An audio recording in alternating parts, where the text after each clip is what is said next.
सूर्यतनय वरिष्ठं सर्वकल्याणमूर्तिं परशुकमलहस्ते शोभितं मोदकेन अरुणकुसुममालं व्यालबद्धोदरै च मम हृदयनिवासं श्रीगणेशं नमामि। माते तुझ्या चरणी आश्रय देसियाम तेणेची नित्यमनी तुष्टी घडे प्रकामा। लागो तुझ्या भजनी हे मनसाच नित्य याहून अन्य जगदंब नकांक्षी चित्त। सर्वस्व तूच अमुचे जगदंब माते आम्ही तुझे प्रिय शिशूच दुजेन नाते। वाटो कसाही गुणहीन सदा जनामी तू माय एक करिसी मम चोजनामी। तू माय एक करिसी मम चोजनामी। श्री गणेशाय नमः। श्री सरस्वत्यै नमः। श्री मातृपितृभ्यां नमः। श्री कुलदेवताभ्यो नमो नमः। श्री गुरुदेवताभ्यो नमो नमः। ओम श्री ललिता देव्यै नमः। भवे देवेति मुख्यानि तत्र वक्ष्यामि संशृणु। ललिता श्री महालक्ष्मीर् लक्ष्मीरमा च पद्मिनी कमला संपदीशा च पद्मालय इंदिरेश्वरी। परमेशी सती ब्राह्मी नारायणी च वैष्णवी। परमेश्वरी महेशानी शक्तिशा पुरुषोत्तमी। ओम श्री ललिता देव्यै नमः। अथ श्री ललिता सहस्रनाम स्तोत्रम्। आतापर्यंत आपण ललिता सहस्रनाम स्तोत्रांपैकी 119 श्लोकांचा अभ्यास केलेला आहे आणि नाम जे अभ्यास केले ती आहेत 594 नाव। तर मागच्या 19व्या श्लोकामध्ये आपण तिची नजर कशी, तिच्या एका दृष्टिक्षेपामुळे काय बदल होऊ शकतो, ती आपल्या मस्तकामध्ये कशी राहते, ती आपल्या ब्रह्मरंध्रामध्ये गुप्त रूपानं कशी राहते आहे, त्यानंतर ती आपल्या भालामध्ये म्हणजे कपाळामध्ये ती कशा तऱ्हेनं तिचं स्वरूप काय आहे, आणि त्याशिवाय ती इंद्रधनुषची प्रभा तेजस्विता तिच्याकडे आहे, भीम या बीजामध्ये ती राहते आहे, हे सगळं आपण मागच्या श्लोकामध्ये बघितलेलं आहे. म्हणजे जी चक्र आपण अभ्यासलेली आहेत त्या चक्रांचा थोडासा इथं उल्लेख झालेला आहे प्रत्येक याच्यासाठी. म्हणून आता आपण 120वा श्लोक बघणार आहोत. इथं पहिलं जे नाव आहे म्हणजे 595 नंबरचं ते नाव आहे हृदयस्था. आता ही हृदयस्थ म्हणजे काय, आपण हृदयस्थ परमेश्वराला माझं अभिवादन असं वक्ता सुरू करताना भाषण बरेच वेळा म्हणत असतात. हृदयस्थ म्हणजे आपल्या हृदयामध्ये वास करणारा असा अर्थ आहे. म्हणजे ललिता देवी ही आपल्या हृदयामध्ये वास करते, ती राहते. म्हणजे हृदयामध्ये जे ब्रह्म्याचं परमात्म्याचं जे स्थान आहे, म्हणजे जो परमात्म स्वरूप ब्रह्मस्वरूप जो आहे तो हृदयामध्ये राहतो आणि तिथंच ही ललिता देवी पण राहते असं अर्थ इथं सांगतायत आपल्याला वाग्देवता. म्हणजे हृदयस्थ असं तिच्या नावाचा उल्लेख करतायत. म्हणजे तिच्या ह्या नावाला ती ब्रह्मस्वरूपिणी आहे ह्या नामासाठी इथं तिला पुष्टी मिळाल्यासारखं वाटतंय. म्हणजे हृदयामध्ये ती राहते आणि हृदयामध्ये ब्रह्मा पण आहे आणि मग ब्रह्माचं म्हणजे परमात्म्याचंच रूप असणारी ही ललिता देवी आहे. म्हणजे दोघही एकमेकाला पूरक आहेत. म्हणजे ब्रह्मा जसं तिथं आपल्या हृदयामध्ये राहिलेला असतो तसंच ही सुद्धा हृदयस्थ आहे, म्हणजे हृदयामध्ये राहिलेली आहे असं आपल्याला बघायला मिळतंय. आणि तिथं आणखीन एक गोष्ट अशी आहे की हृदयातलं जे चक्र आहे त्या चक्राच्या स्थानामध्ये ती आहे. कारण तेथे ध्यानधारणा करणारा जो भक्त आहे हृदयस्थ असणाऱ्या परमात्म्याला जर आपण जाणून घेतलं, म्हणजे ललिता देवीच्या स्वरूपाला जर आपण जाणलं, तर आपोआपच जेव्हा आपण ध्यानधारणा करतो त्या वेळेला आपल्याला शाश्वत आनंद प्राप्त होतो. आणि ब्रह्म्याचे हृदय म्हणजेच वैश्विक प्रेमाचं भांडार आहे. आता तिथं तो ब्रह्म आहे आणि ब्रह्माच्या हृदयामध्ये ती आहे असं समजूया आपण. म्हणजेच काय, वैश्विक आनंदाचं भांडार आपल्या हृदयामध्ये आहे असं ती असं. म्हणजे प्रेमाचा आनंद, प्रेमाचा सूर्यासारखा तळपणारा प्रकाश, आणि ही ललिता माता ही ह्या स्वरूपामध्ये तिथं स्थित आहे हृदयामध्ये, म्हणून तिचं नाव वाग्देवी इथं हृदयस्था असं केलेलं आहे. हृदयामध्ये स्थित राहणारी, सूर्यप्रकाशासारखा तेजस्वी प्रकाश देणारी, प्रकाशमान आपण जर झालो तरच आपल्या अंधारामध्ये आपल्याकडनं कुठलीही कृती होते. बघा तुम्ही, लाईट गेले तर आपण थंड बसतो लगेच, अरे रे लाईट गेले चला गप्प बसा, काही हातातनं सगळं लिखाण थांबतं, वाचन थांबतं, सगळं थांबतं काम हातातल्या कृती. पण तर जर प्रकाश असेल, लाईट आली, हा लाईट आली चला परत सुरू कर, तसं आपल्या हृदयामध्ये असणारी ही देवी आहे. ही सूर्यासारखं तळपणार तेज प्रकाश आपल्याला देत असते. अर्थातच मग ती आपल्या भक्ताकडनं तसं कार्य पण करून घेत असते. म्हणून इथं तिला हृदयस्था अशा नावानं तिचा उल्लेख केलेला आहे. छान कल्पना केलेली आहे. वैश्विक प्रेमाचं भांडार तिच्याकडे आहे. ही जी कल्पना आहे ही तर मला खूप आवडून गेली, की खरंच म्हणजे ती जर आपल्याला प्रेरणा दिली तर आपल्याला समोरच्या माणसामधल्या कुठल्याही व्यक्तीमधले कुठलेही दोष आपल्याला दिसतच नाही. कारण प्रेमाचं वर्षाव करणं, प्रेमाचं भांडार असणारं तिचं हृदय आहे, आणि ते हृदय आपल्या हृदयामध्ये आहे आणि आपल्या हृदयामध्ये ती वास करते. असा सगळा ते एकमेकाशी संबंधित आहे. म्हणून आपल्याला खूप प्रेमळ असं हृदय मिळालेलं आहे असं आपण कल्पना करूया. आपणही सगळ्यांशी असंच एकमेकाला प्रेमानं समजून घेण्याचा प्रयत्न करूया. पुढचं जे नाव आहे ते नाव आहे रवी प्रख्या. आता इथं रवी हा जो उल्लेख आहे, रवी म्हणजे सूर्य. मागील नामामध्ये म्हणजे आत्ताचं आपण जे हृदयस्था बघितलं त्याच्यामध्ये आपल्याला कळलं की ती हृदयामध्ये असते, आणि त्यावेळेस काय आहे की सूर्यासारखा तेजस्वी प्रकाश देते असा उल्लेख आपल्याला त्या नामामध्ये आलेला आहे. आता इथं त्याचा असा अर्थ आहे की पंचदशी मंत्राचं दुसरं जे कूट आहे, पंचदशी जो मंत्र आहे ते बऱ्याच वेळा उल्लेख बऱ्याच वेळेला मी सांगितलेला आहे. त्याच्यातलं दुसरं कूट म्हणजे मधलं कूट जे आहे त्याच्यामध्ये अनाहत चक्र उल्लेख झालेला आहे, आणि तिथं ती राहते, आणि ह्याला सूर्यकूट असं सुद्धा म्हणतात. म्हणजेच ती सूर्यासारखी तेजस्वी, चकाकणारी, चमकणारी आहे. खरं तर ही ललिता माता प्रत्येक कुटामध्ये, म्हणजे पहिल्या कुटामध्ये असली, मध्य कुटामध्ये, अंतकुटामध्ये कुठेही जरी ती असली, म्हणजे तिचे जे पंचादशाक्षरी मंत्राचे 3 भाग आहेत, कुठल्याही भागात जरी ती असली तरी सुद्धा ती प्रत्येक कुटात चमकणारीच आहे. पण प्रकाशाचं स्वरूप मात्र वेगवेगळं आहे. म्हणजे आपण जसं म्हणतो, आपण दिवसाचा कालगणनेचा विचार केला तर सकाळचा प्रकाश, दुपारचा प्रकाश, संध्याकाळचा प्रकाश. आपण बघतो की सकाळी कसं कोवळं ऊन असतं, 8-9 वाजेपर्यंत छान वाटतं, तो प्रकाश सगळा केशरी केशरी गुलाबी आपल्याला दिसत असतो. त्यानंतर ऊन जसं जसं वाढत जाईल तसं तेजस्वी प्रखरता जाणवते. परत 4-5 नंतर सूर्य अस्ताला जायला लागला की पुन्हा एक वेगळा संधी प्रकाश, पिवळसर सोनेरी प्रकाश आपल्याला बघायला मिळतो.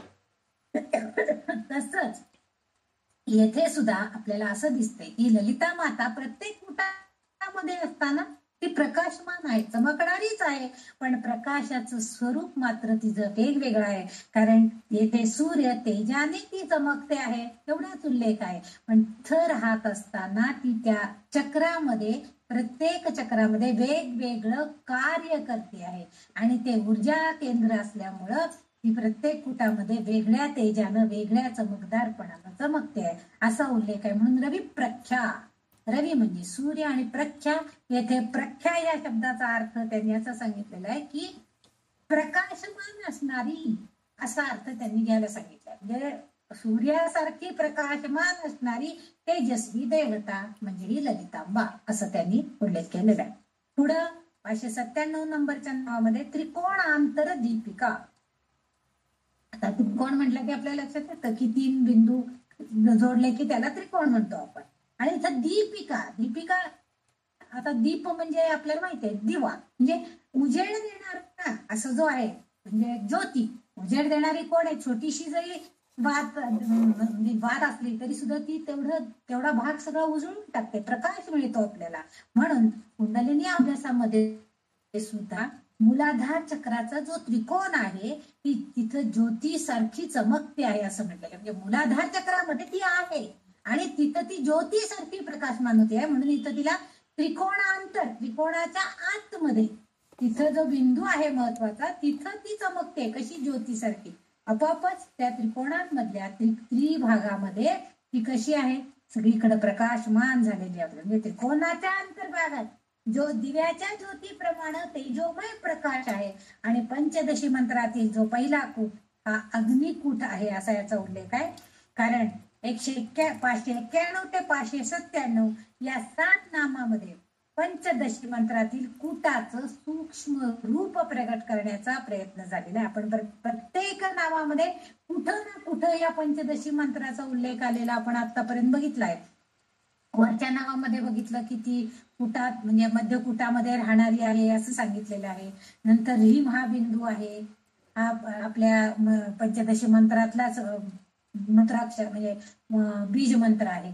हे सगळं आहे. म्हणजे याचा अर्थ असा आहे की हा जो पंचदशी मंत्र आहे याच्यातल्या 3ही कुटांचा अभ्यास प्रत्येक ठिकाणी थोड्या वेगळ्या वेगळ्या स्वरूपामध्ये आहे आणि तिथं ही ललिता देवी आहे हेच त्यांना सांगायचा प्रयत्न आहे.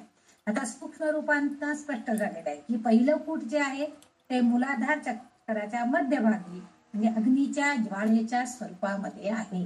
नंतर दुसरं जे कूट आहे ते अनाहत चक्राचं रूप आहे. आपण जे इंद्रधनु रविप्रभा म्हटले ना, इंद्रधनु धनुप्रभा असं जे काहीतरी म्हटलेलं आहे, तर ते जे रूप आहे तर ते हे आपल्याला दुसऱ्या कूटामध्ये म्हणजे अनाहत चक्रामध्ये इंद्रधनुष्याच्या रूपामध्ये म्हणजे सप्तरंगांनी मिळून अनेक रंगांनी मिळून ती आहे. आणि तिसरं कूट जे आहे ते सहस्राधार चक्राच्या खाली बिंदू स्वरूपामध्ये असते. म्हणजे या 3ही कुटे एकमेकांना जोडून पुढे विकसित होत असतात. म्हणजे 3ही कूट जी आहेत म्हणजे पहिल्या कुटामध्ये आपल्याला बघ दिसतंय किती अग्नी म्हणजे जर अग्नी प्रज्वलित झाला मग तो ज्योतीच्या स्वरूपात असेल तर प्रकाश मिळतो. अग्नीवरती एखादं समजा पाणी गरम केलं, अन्न शिजवलं तर ते खाऊन आपण धष्टपुष्ट होतो म्हणजे आपल्याला चांगली शक्ती ऊर्जा प्राप्त होते. हे सगळं जे आहे तसं दुसऱ्या ह्याच्यामध्ये काय सांगितलं त्यांनी रंग सांगितले. अनाहत इंद्रधनुचे रंग सगळे. आता हे रंग म्हणजे कसे आहे तो प्रत्येक रंगाचं वैशिष्ट्य वेगवेगळं आहे. पांढरा रंग सात्विक असतो, लाल रंग भडक वाटतो, केशरी रंग आपल्याला एक महानता प्रदान करतो. हे सगळ्या रंगांचं वैशिष्ट्यानुसार त्या मानवी जीवाचं जीवन घडत असतं. आणि म्हणून त्यांनी या दुसऱ्या कूटामध्ये ह्या सगळ्या रंगांना म्हणजे जेव्हा चमकण्यामध्ये सुद्धा जो प्रकाश असतो तो प्रकाश अशा स्वरूपामध्ये चमकत असतो की इंद्रधनुचे रंग आपल्याला बघायला मिळतात. प्रत्येक रंग आपलं वैशिष्ट्य घेऊन तिथं तळपताना चकाकताना दिसतो. आणि दुसऱ्या कूटामध्ये आपल्याला सध्या सांगितलंय की सहस्रधारा चक्राच्या खाली जो बिंदू स्वरूपामध्ये आहे म्हणजे एक बिंदू आधी आहे आणि मग हळूहळू पुढे तो विकसित होत असतात. 3ही कुटे एकमेकाला धरून जोडून पुढं विकसित होतात. आणि तिथं ती सूर्य आणि चंद्रासारखी आणि इंद्रधनु सारखी म्हणजे तेजोमय अग्नीच्या रूपामध्ये ती आपल्याला दिसते. दिव्याच्या वातीसारखी दिसते. आपण आता जे त्रिकोणांतर दीपिका असा जो उल्लेख आहे ते बरोबर मध्यभागी असणारा बिंदू ज्योतीसारखा चमकत असतो. आणि म्हणूनच वाग्देवी इथं तिचं जे उल्लेख केलेला आहे त्रिकोणाच्या आतील बाजूस असणारा तेजोमय ज्योती स्वरूप प्रकाश म्हणजेच ललितांबा आहे असं त्यांना थोडक्यात सांगायचा प्रयत्न आहे. त्याच्या पुढचं जे नाव आहे ते दाक्षायणी. आता ह्या नामाबद्दल विचार करताना आता आपण या 120 श्लोकातलं पहिलं चरण संपवले. दुसऱ्या चरणामध्ये दाक्षायणी, दैत्ययंत्री आणि दक्ष यज्ञ विनाशिक अशी 3 नामं आपल्याला अभ्यासायची. दाक्षायणी हे जे नाव आहे, दाक्षायणी म्हटलं की आपल्याला दक्ष राजाची कन्या म्हणजे पार्वती हे आपल्या सगळ्यांना माहिती आहे. आणि ते तिचा विवाह शिवाशी झाला. पण इथं दक्ष म्हणजे आपली इच्छाशक्ती. आपण म्हणतो बघा गृह कर्तव्य दक्ष अशी सून आम्हाला पाहिजे.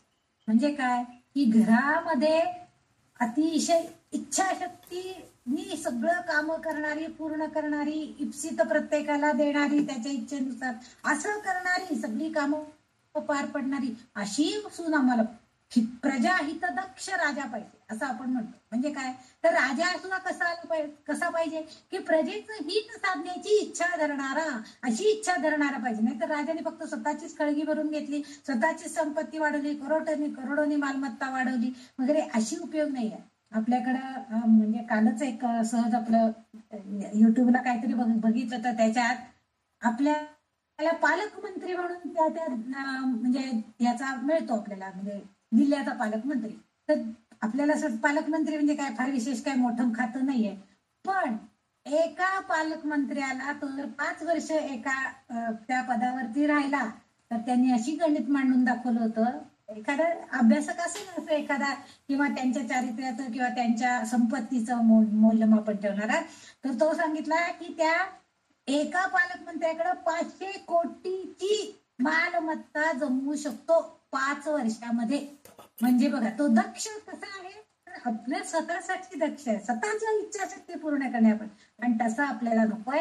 त्या प्रजा हित दक्ष असा आपला राजा असला पाहिजे, तसं हित दक्ष म्हणजे आपली इच्छाशक्ती सतत तत्पर असलं पाहिजे. आपल्या जिल्ह्याचा प्रसार कसा करायचा आहे, त्याचा जास्त नियोजन कसं करायचं, त्याचं चांगलं करण कसं करायचं हे आपण बघितलं पाहिजे. तसं ही आपली ललिता देवी काय करते, तिथं ती दाक्षायणी म्हटलेली आहे. तिची इच्छाशक्ती कशी आहे की माझा जो भक्त आहे तो कसा पाहिजे, सतत तो तत्पर असला पाहिजे. कोणतेही कार्य सांगितलं तरी पहिलंच काम जर अर्धवट असेल तर त्याला दुसरं काम आपण सांगू शकू का? एखाद्याला समजा एखादं काम सोपवलेलं आहे की अरे पुढच्या 2 तासामध्ये हे एवढं जरा पूर्ण करायचंय बरं का, तो पहिला तास निवांतपणे बसून काढला आणि पुढच्या 1 तासामध्ये त्यांनी काम करायला घेतलं तर त्याच्या हातनं ते काम पूर्ण होणार नाही. म्हणजे पण तेच जर एखादा पहिलं काम संपलेलं आहे, आता दुसरं कोणतं येते बघूया, मग ते करूया आपण, तो तत्पर असेल तर तो काय करेल, ठीक आहे हे काम लगेच आपण पार पाडूया, पूर्ण करून टाकूया असं म्हणेल. मग हे जे आहे ही तत्परता त्या भक्तामध्ये पाहिजे, त्याचा स्वभाव आणि त्याची शक्ती हे दक्ष पाहिजेत. कसे तर ती इच्छा त्यांची पाहिजे, स्वभाव पण कसा पाहिजे, दुसऱ्यासाठी काहीतरी करणारा इच्छाशक्ती त्याच्याकडे पाहिजे. म्हणजे बौद्धिक क्षमता आणि बळकट करण्याच्या संदर्भामध्ये म्हणजे आपली जी बौद्धिक क्षमता आहे बघा, ललिता सहस्त्रनामामध्ये आतापर्यंत ती फक्त आपल्याला ज्ञान देते असा उल्लेख आतापर्यंत झालेला आहे. तिने भरपूर ज्ञान आपल्याला दिलेलं आहे, तिने आपल्याला ज्ञान करायलाच बसले वगैरे, हे सगळं आपण आतापर्यंत अभ्यासलंय. पण आता ते ज्ञान संपादन करण्यासाठी बौद्धिक बळ जे पाहिजे, ते बळ म्हणजे आपली बौद्धिक क्षमता बळकट करण्यासाठी म्हणून ही तत्परता, ही दक्ष असं तिचा उल्लेख इथं केलेला आहे.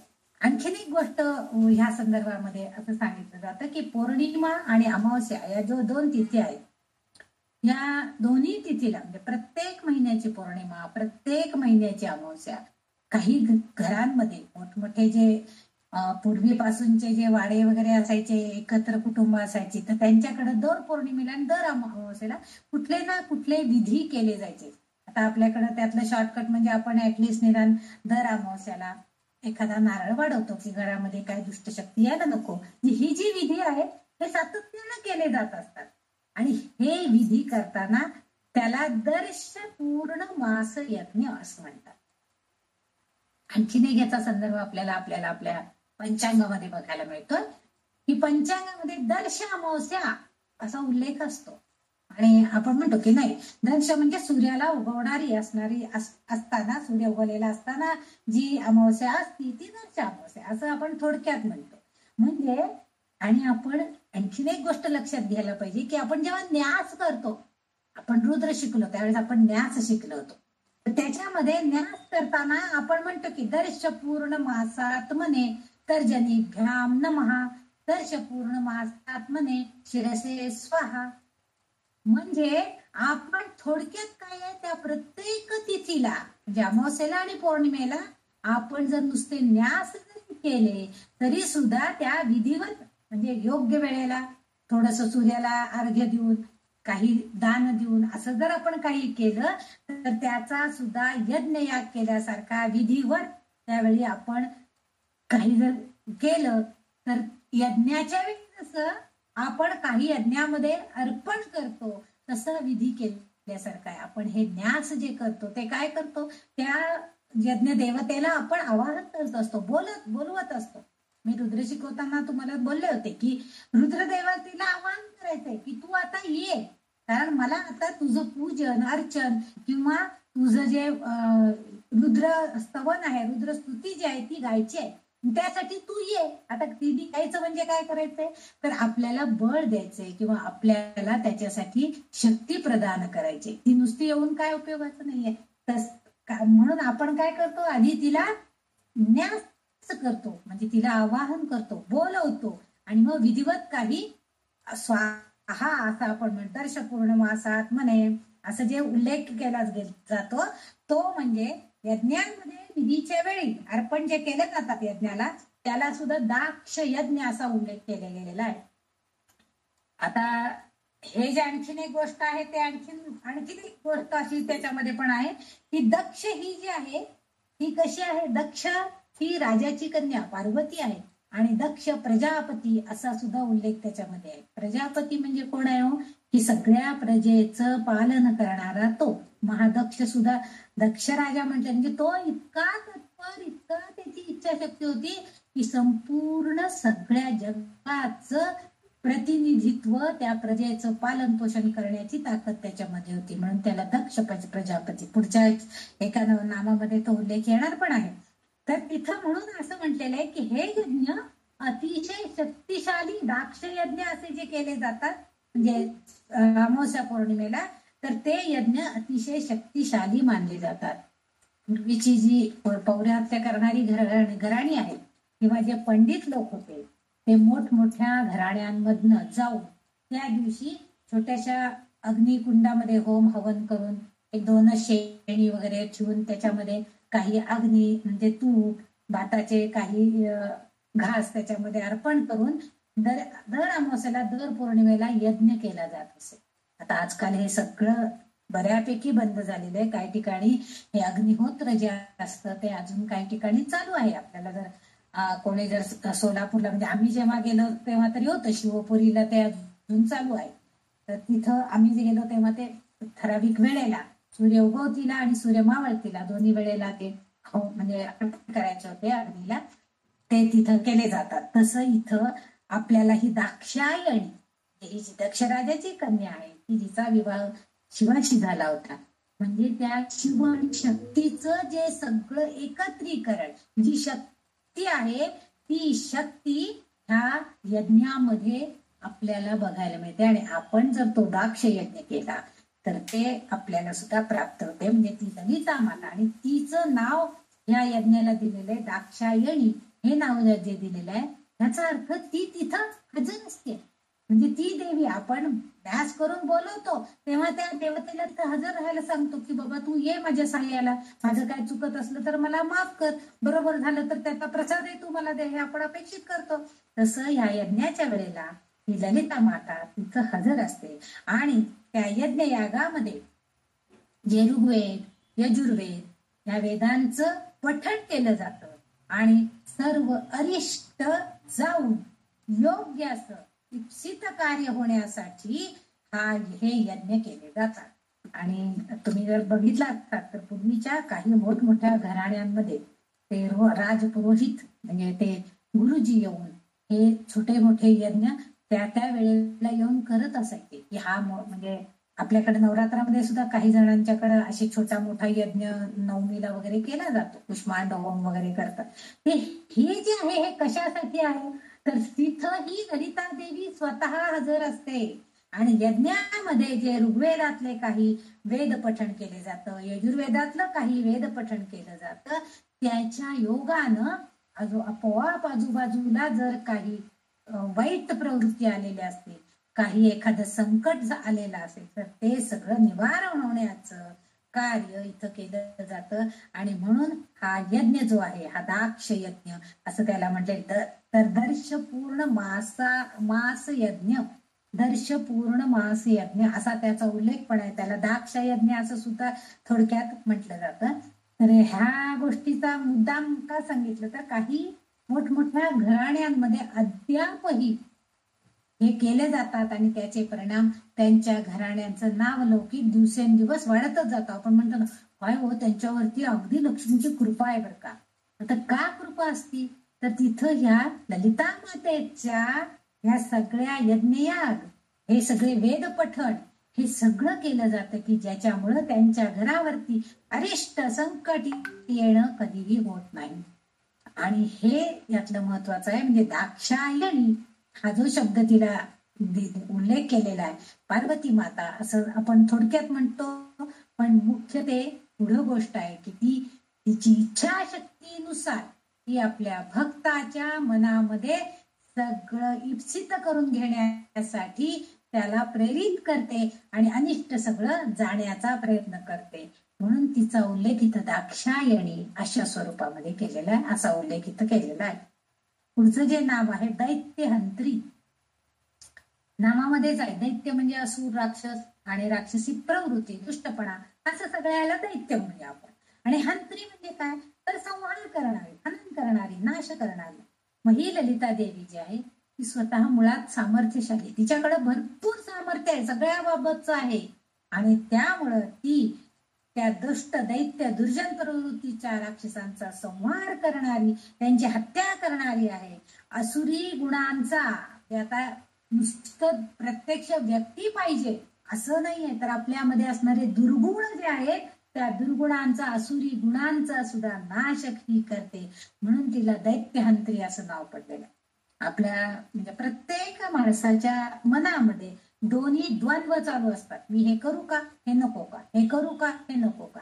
म्हणजे एक मन आपल्याला चांगलं करण्याकडे प्रवृत्त नेतात आणि दुसरं मन त्याच वेळेला काहीतरी वाईट करायचं प्रवृत्त करत असतात.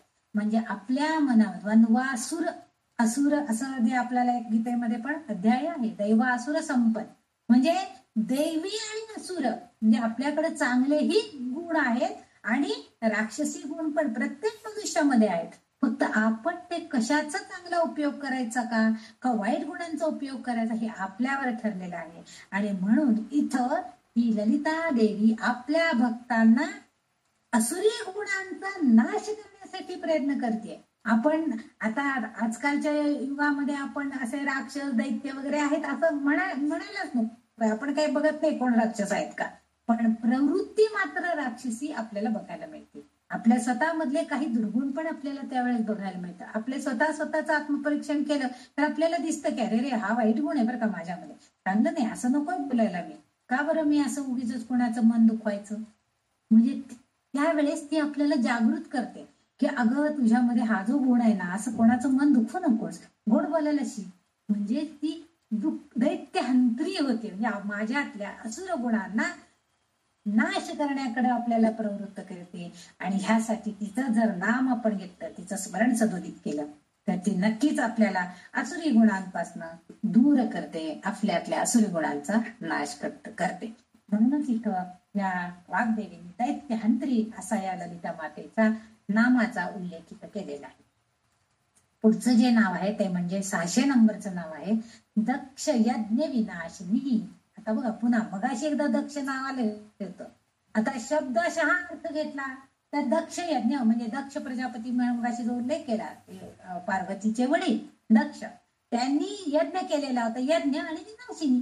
त्यांनी यज्ञयाग जो केलेला होता, काहीतरी इप्सित प्राप्त करून घेण्यासाठी यज्ञ केला होता, आणि त्याचा विनाश करणारी विनाशिनी असं जे आहे तो म्हणजे शब्दशः अर्थ होतो की दक्षाच्या यज्ञाचा नाश करणारी, विमोड करणारी अशी ही देवता विनाशिनी. नाश करणारी कोण आहे ती, ललितांबिका, म्हणजे ती शक्ती देवता आहे. तिने दाक्ष यज्ञामध्ये यज्ञाचा विध्वंस केला आहे. आपल्याला सगळ्यांना माहितीये की दक्ष यज्ञामध्ये तिला बोलवलं गेलं नव्हतं, तिच्या सगळ्या बहिणींना बोलवलं, पार्वती मातेला आणि शंकराला बोलावलं नव्हतं. मग ती आली तरी सुद्धा ती नको, काय वडील विसरले असतील मला बोलवायला म्हणून गेली. पण दक्ष प्रजापतीने तिला ओळख दिली नाही, आई बहिणी पण जास्त तिच्या बोलल्या नाही, सगळ्याजणी तू इथं का आलीस असाच प्रश्न पहिल्यांदा केलेला होता. आणि त्यामुळं रागाने संतप्त होऊन वगैरे पुढची सगळी कथा आपल्या सगळ्या बऱ्याच वेळेला सगळ्या म्हणजे ह्याच्यामध्ये पण आलेली आपल्या देवी भागवतात आहे, भागवतात आहेत, ह्या सगळ्या कथा पुन्हा पुन्हा येतच असतात. मग ह्या दक्षाने मुख्य गोष्ट काय, शिवाचा अनादर केला. त्याला त्या यज्ञ समारंभ केला तेव्हा कशासाठी केलेला होता, इप्सित साधण्यासाठी. आणि त्या यज्ञ समारंभामध्ये त्यांनी विविध देवदेवतांना बोलवून त्या देवतेंना त्यांचा यज्ञाचा जो भाग आहे तो अर्पण केला होता. म्हणजे त्या देवतांना प्रसन्न करून घेण्यासाठी ते अर्पण केलेलं होतं. पण शंकराला मात्र बोलवलं नव्हतं. आणि दक्षाच्या अहंकारी स्वभावामुळं त्यांनी शिवाला त्याचा यज्ञ भाग अर्पण केला नाही. आणि म्हणून त्याची पत्नी म्हणजे आपली पार्वती माता अतिशय क्रोधित झाल्या. सती पार्वती हिला आपण म्हणतो, हिला आमंत्रित केलं नाही. आणि अपमानग्रस्त शिवाच्या सैन्याने दक्ष यज्ञाचा विध्वंस केला.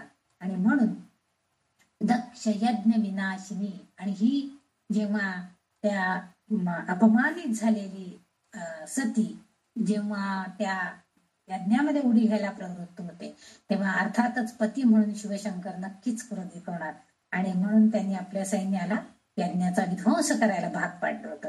हे जे आहे तिथं ती एक सामर्थ्यशाली, तिचे 3 गुण दिसतात की माफ करायचं, ठीक आहे, चुकीनं झालं असेल, म्हणजे किती समजूतदारपणा तिच्याकडे आहे, म्हणून ती त्या यज्ञाच्या तिथं हजर आहे.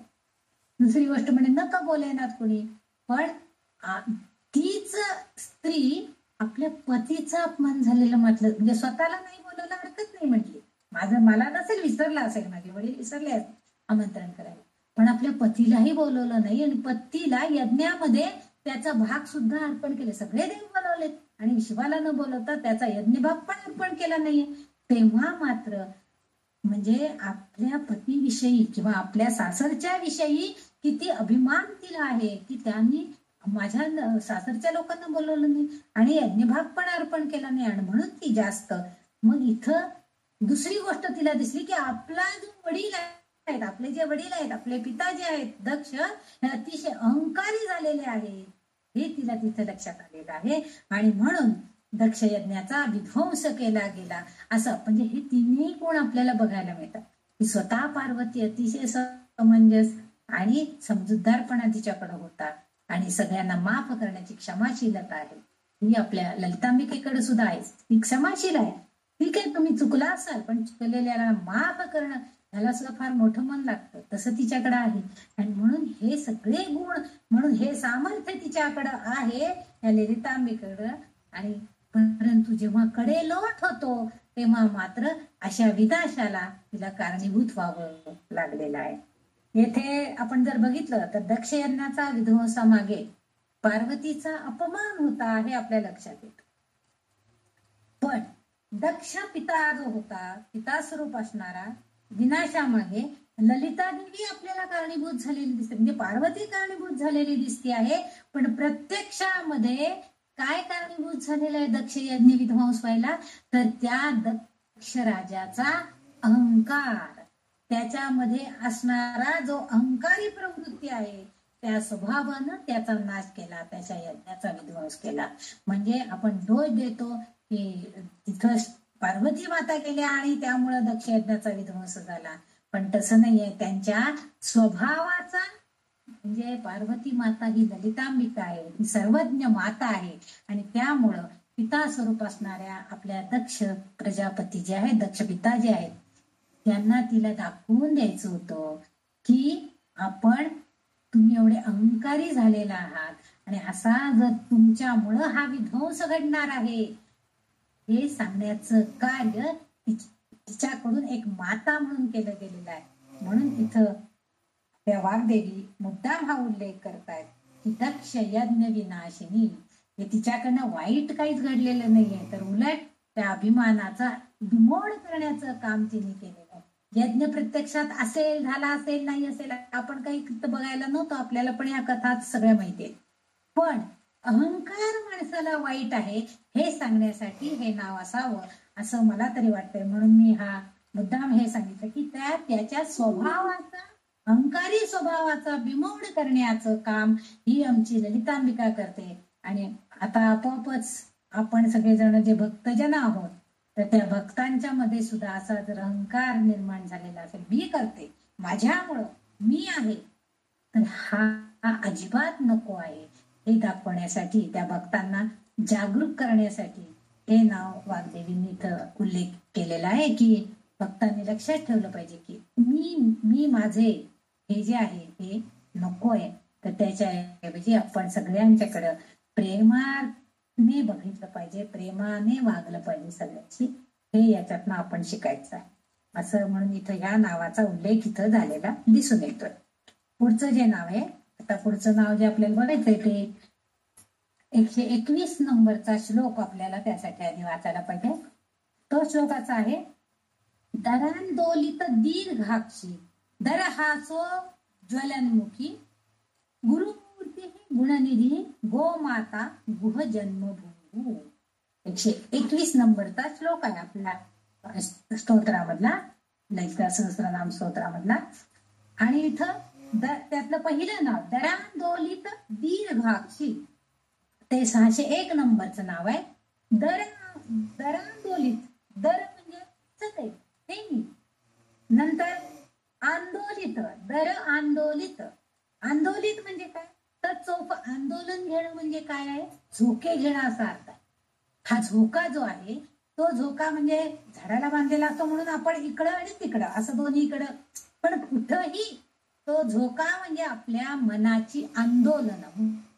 मन जसं आपलं कधी इकडं कधी तिकडं कधी कुठं गेलेलं आहे ते आपल्याला कळतं का, कुठल्या दिशेला गेलेलं आहे, कुठेही धावत असतं. हे दर आंदोलन आहेत, आपल्या मनाच्या चंचलतेची आंदोलनं झालेली असतात. झोके घेत असतं मन, कधी आनंदामध्ये कधी दुःखामध्ये, कशामध्येही आपण रममाण होत असतो. तसं त्याला दर आंदोलित दीर्घाक्षी. दीर्घाक्षी म्हणजे दीर्घ म्हणजे मोठे, आणि मोठे सुडौल, आणि अक्ष म्हणजे डोळे. अशा त्या म्हणजे दरांदोलित दीर्घाक्षी. दीर्घ याचा अर्थ मोठे. आता मोठे डोळे आहेत म्हणजे काय, मोठे डोळे करून सगळ्यांकडे बघायचं घाबरून सोडायचं असा अर्थ नाही आहे. तर ते मोठे डोळ्यांनी काय, अक्ष म्हणजे डोळा आहे आणि मोठे डोळे आहेत, पण कसे आहेत ते सुडौल असे डोळे आहेत. म्हणजे ज्या नजरेनं ती त्या डोळ्यांनी, मोठ्या डोळ्यांनी, सुडौल म्हणजे त्या छान अशा डोळ्यांनी ती तिच्या कानांपर्यंत स्पर्श करणारे लंबाकार डोळे आहेत, सुडौल डोळे आहेत असा उल्लेख आहे. सुडौल म्हणजे कसे आहेत, तर तिच्या म्हणजे डोळ्यांचा आकार अगदी पाकळ्यांप्रमाणे, कमल पाकळ्यांप्रमाणे लांब असा झालेला आहे की कानापर्यंत ते गेलेले आहेत. इतके छान पण मोठे सुडौल असे डोळे आहेत. आणि त्या डोळ्यांनी म्हणजे सौंदर्य लहरीमध्ये सुद्धा तिच्या डोळ्यांची स्तुती करणारे पुष्कळ श्लोक आपल्याला आलेले आहेत, स्तुती करणारे आहेत. तिचे डोळे प्रामुख्यानं तिच्या भक्तांबद्दल करुणा, काळजी अशी व्यक्त करताना दिसते. आणि म्हणून जेव्हा आपण तिला शरणागत होतो, तिला शरण जातो, त्यावेळेस ती काय करते, तिची कृपा दृष्टी आपल्या भक्तांवरती टाकते. म्हणजे त्या भक्ताचं जर भलं करायचं असेल तर तिने शरणागत आलेल्या भक्ताला ती काय तुम्ही 6 नंबर या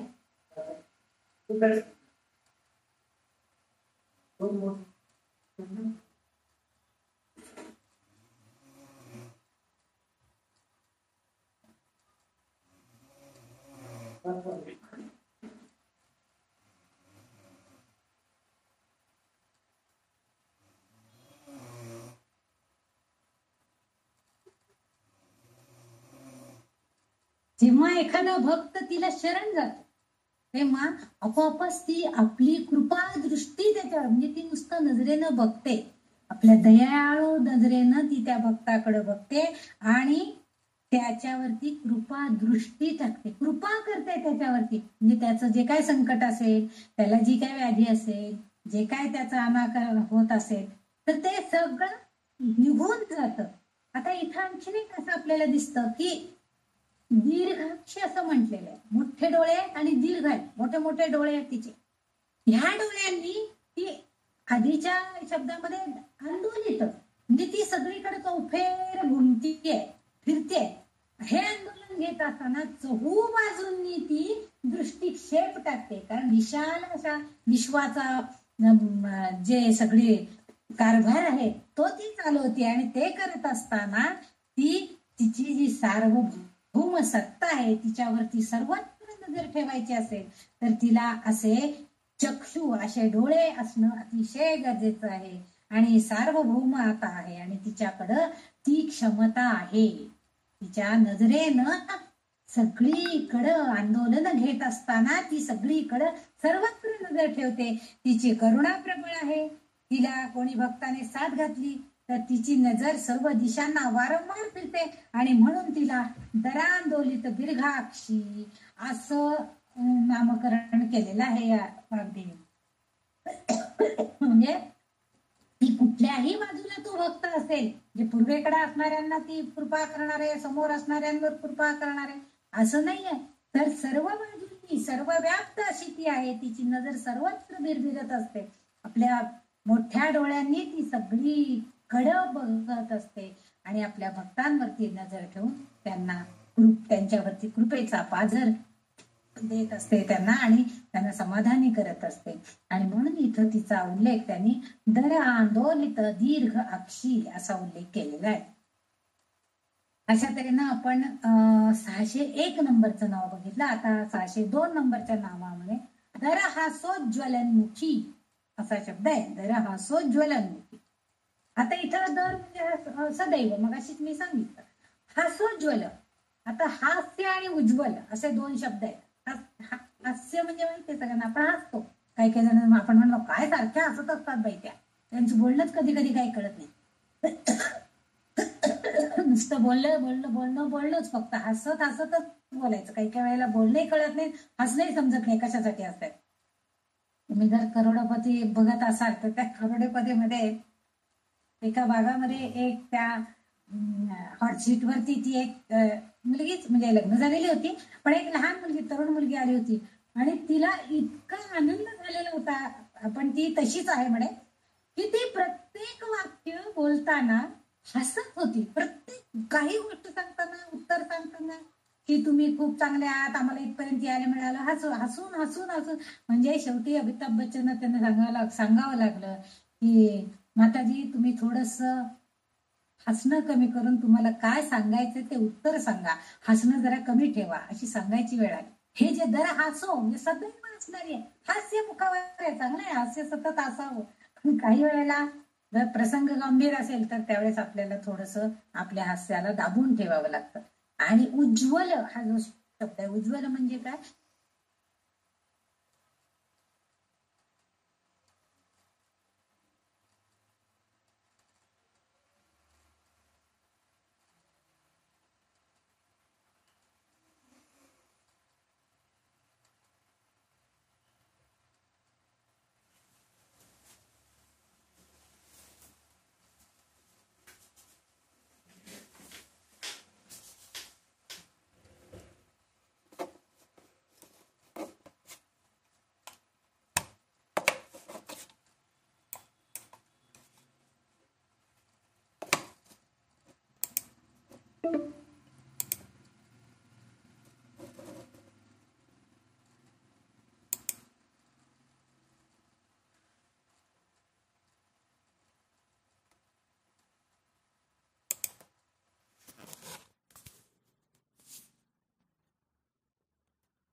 करण्याचे काम हीच सर्वज्ञ सर्वोच्च माता करते आणि आपल्या भक्तांनाही ती अज्ञान दूर करून आत्मज्ञान प्राप्त करण्यासाठी मदत करते, सहाय्यभूत होते. म्हणून तिला गुरुमूर्ती असं म्हटलेलं आहे. म्हणून विष्णू सहस्त्रनामामध्ये देखील आपल्याला विष्णूंना गुरु संबोधन आलेलं आहे. तसंच येथे सुद्धा आपल्याला या सहस्त्रनामामध्ये सुद्धा मातेला गुरुमूर्ती या स्वरूपामध्ये तिचं संबोधन वापरते. म्हणजे साक्षात गुरुमूर्ती वाग्देवी तिला साक्षात गुरुमूर्ती आहे. म्हणजे आपल्याला चांगलं ज्ञान, आपलं अज्ञान दूर करणाऱ्या, चांगलं आत्मज्ञान प्राप्त करून देण्यासाठी मदत करणारी अशी ही ललिता माता सर्वज्ञ आहे, सर्वोच्च माता आहे. आणि म्हणून या वाग्देवी तिचा उल्लेख इथं गुरुमूर्ती ही असा करताय. म्हणजे ती त्या स्वरूपामध्ये आहे, गुरुच्या स्वरूपामध्ये असणारी ललिता माता. आणि आपण जे सध्या जे सगळेजण कलियुगात आहोत ते आपल्याला निर्गुण भक्ती करणं फार अवघड आहे. आपल्याला सगुण रूप पाहिजे.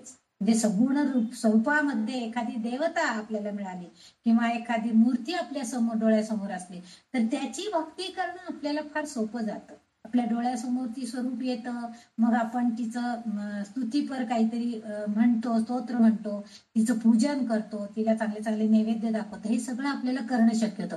आपण काही अजून एवढे साधक म्हणजे असतीलही, आता प्रयत्न करत असतील बरेच जण, तर पण ध्यान करून निर्गुण स्वरूपाकडे जाण्याचं साक्षात्कार होणं आता ह्या कलियुगामध्ये फार अवघड आहे. पण नुसतं नामस्मरण करून त्या मूर्त स्वरूपामधल्या सगुण रूपाला, त्या मूर्ती रूपाला, त्या गुरुमूर्तीची जर आपण पूजन अर्चन तिची भक्ती केली तर ती आपल्याला निश्चितच सहाय्य करणार आहे. असा म्हणजे गुरुमाता म्हणजे माता स्वरूप असणारी ही गुरु मूर्ती आहे असा उल्लेख वाग्देवता इथं करतायत. पुढच्या नामामध्ये तिला गुणनिधी असं म्हटलेलं आहे बघा. पहिल्यांदा गुरुमूर्ती झाल्या, आता गुणनिधी आहे. आता गुण म्हटलं की काय, गुण म्हणतो आपण गुण म्हणजे मार्क नव्हे.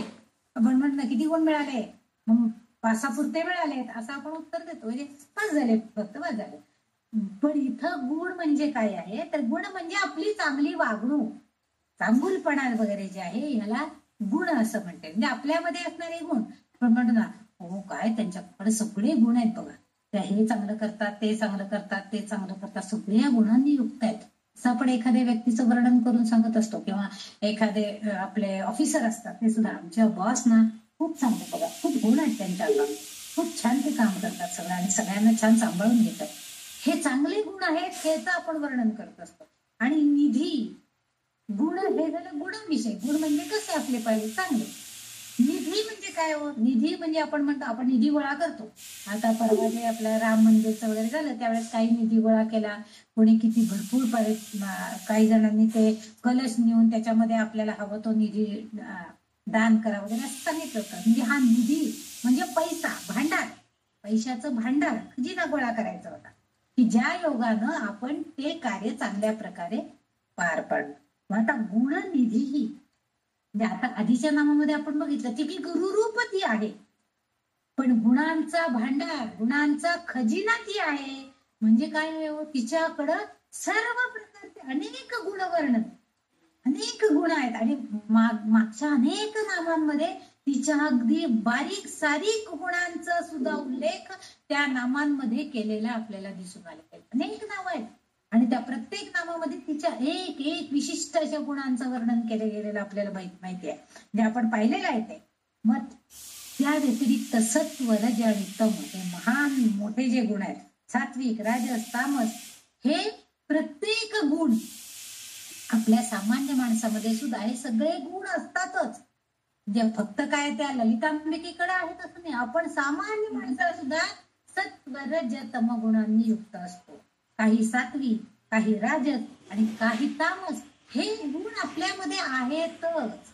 पण ते एकत्रही असतात आणि ते सगळे आहेत म्हणजे बघा, ते म्हणजे हा एवढा भाग शरीराचा राजस गुणाचा आहे, हा तामस गुणाचा आहे, हा सात्विक असं नसतं. ते सगळे एकत्रच कार्य करतात, एकत्रपणे असतात. पण त्यातूनच अनेक असंख्य इतर गुण निर्माण होतात. म्हणजे सर्व गुणांचा संयोग जो आहे तो तिच्यापासून उत्पन्न होतो. म्हणजे तीच प्रेरणा देते, तीच शक्ती देते आपल्याला. आणि मग समजा आपल्यामध्ये चांगले गुण जर वाढीस लागलेले असतील तर आपल्याला आपोआपच आपल्यातले तामस गुण कमी कमी होतात आणि आपण थोडस राजस गुणाकडे जातो.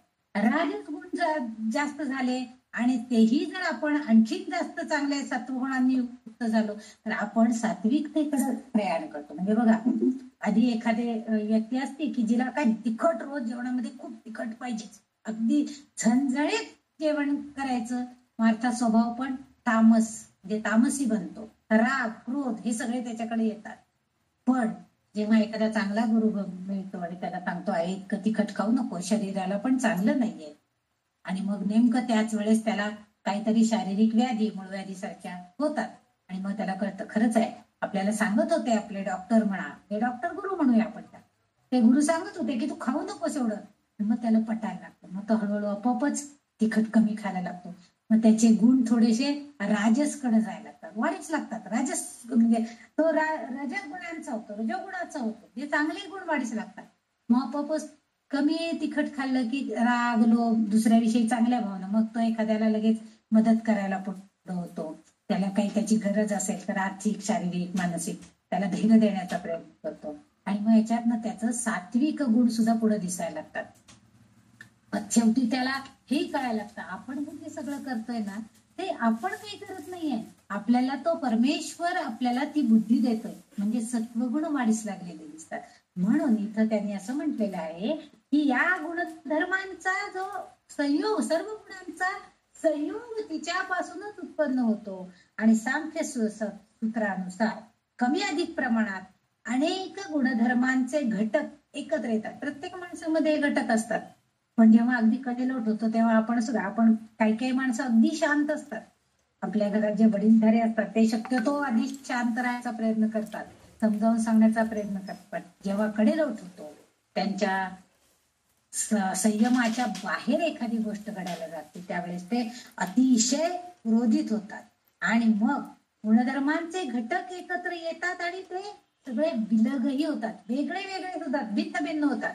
उपनिषदांमध्ये याचा उल्लेख त्यांनी केलेला आहे. म्हणजे प्रत्येक माणसामध्ये हे सगळे गुण, सत्व रज तम गुण जे आहेत त्याला अनुसरून जे इतर गुण जे आपण म्हणतो षड्रिपू, षड्गुण, हे सगळे आपल्यामध्ये आहेत. आणि ते आहेत ते एकत्रही असतात आणि ते आपोआप थोडे थोडे बाजूला पण जातात. म्हणजे ज्या वेळेला सत्वरजाचा पगडा आपल्या मनावरती येतो तेव्हा आपल्या हातून चांगलं कार्य घडतं, आपले तमोगुण, रजोगुण बाजूला जातात, विलग होतात. उपनिषदांमध्ये याचा उल्लेख, षोडश कलांचा उल्लेख आहे. म्हणजे प्रलयानंतर ब्रह्म्याने, शिव आणि शक्ती यांच्या संयोगाने विविध घटक, पृथ्वी, आप, तेज, वायू, आकाश यासारखे घटक आणि मानवी शरीरामध्ये असणारे कर्मेंद्रिय, ज्ञानेंद्रिय यांच्या साह्याने घडणाऱ्या घटना, ह्या सगळ्या म्हणजे काय तर हा मानवी जीव जो आहे हा जीव विविध गुणांनी युक्त आहे. आणि त्याचा खरा खजिना तर ललिता मातेकडेच आहे. म्हणजे ती आहे, तीच सगळ्याला आपल्याला प्रवृत्त करत असते, तीच आपल्याला सगळ्यांना सांगत असते की बाबा असं नको, असं वागू नकोस. आणि मग आपल्या शरीरातील कर्मेंद्रिय, ज्ञानेंद्रिय जी आहेत ती सगळी आपली कार्य करतात. आणि आपल्या शरीरामध्ये असणारा जे पृथ्वी, आप, तेज, वायू हे जे आपल्या शरीरामध्ये संबंधित सुद्धा जे आहेत त्यांचं सुद्धा कार्य व्हायला लागतं. आणि मग आपण तशा प्रकारे कार्य करतो. आपण एखाद्या गोष्टीवरती विचार करतो आणि मग आपण कार्यप्रवृत्त होतो. आणि हे सगळा खजिना कोणाकडे आहे तर तो ललिता मातेकडे. म्हणजे तिच्या प्रेरणेमुळेच प्रत्येक मानवी जीव ही सगळी आपली वर्तणूक चांगली करायची, म्हणजे गुण आपले चांगले दाखवायचे का वाईट, चांगली वर्तणूक करायची, चांगुलपणाने राहायचं का आपण सगळ्यांशी भांडतच सुटायचं, सगळ्यांशी वैर घ्यायचं, हे ती प्रेरित करत असते. आणि मग त्यावेळेला आपल्यातील इतर दोष आपोआप हळूहळू नाहीसे होतात आणि आपल्यातले सत्व, रजतम गुणांचे जे संयोगीकरण आहे याच्यातनं काही गुण अलग होतात, विलग होतात. म्हणजे तामस गुण जाईल, कदाचित रजोगुण जाईल, मग आपण थोडस सात्विक, थोडस रजोगुणी होऊ. पण समजा तेही नाही, सत्वगुण अजिबातच निघून गेला तर आपण सगळे तामसी गुणाचे होऊ. हे सगळं तिच्या प्रेरणेनं, तिच्या इच्छाशक्तीनं होतं.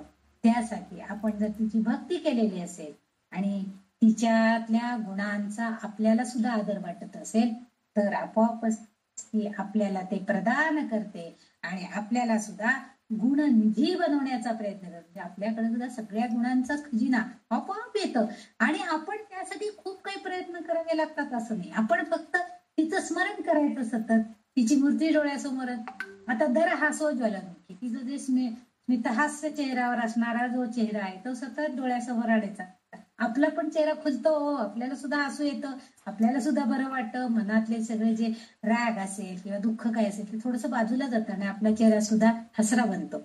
आपोआपच आपल्या मनातले जे वाईट विचार आहेत, वाईट गुण आहेत, हळूहळू बाजूला जायला लागतात. हे सगळं तिच्या कृपेनं होत आहे. म्हणून इथं या ललित वाग्देवी, या ललिता मातेला गुणनिधी ही चांगल्या गुणांचा खजिना असणारी ही देवता आहे असा उल्लेख इथं केलेला आहे.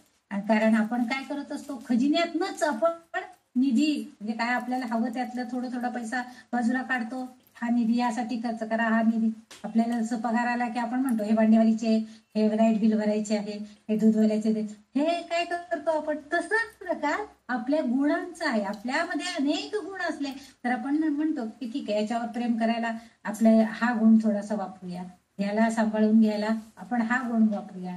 लहान बाळाला सांभाळण्यासाठी माया ममता पाहिजे.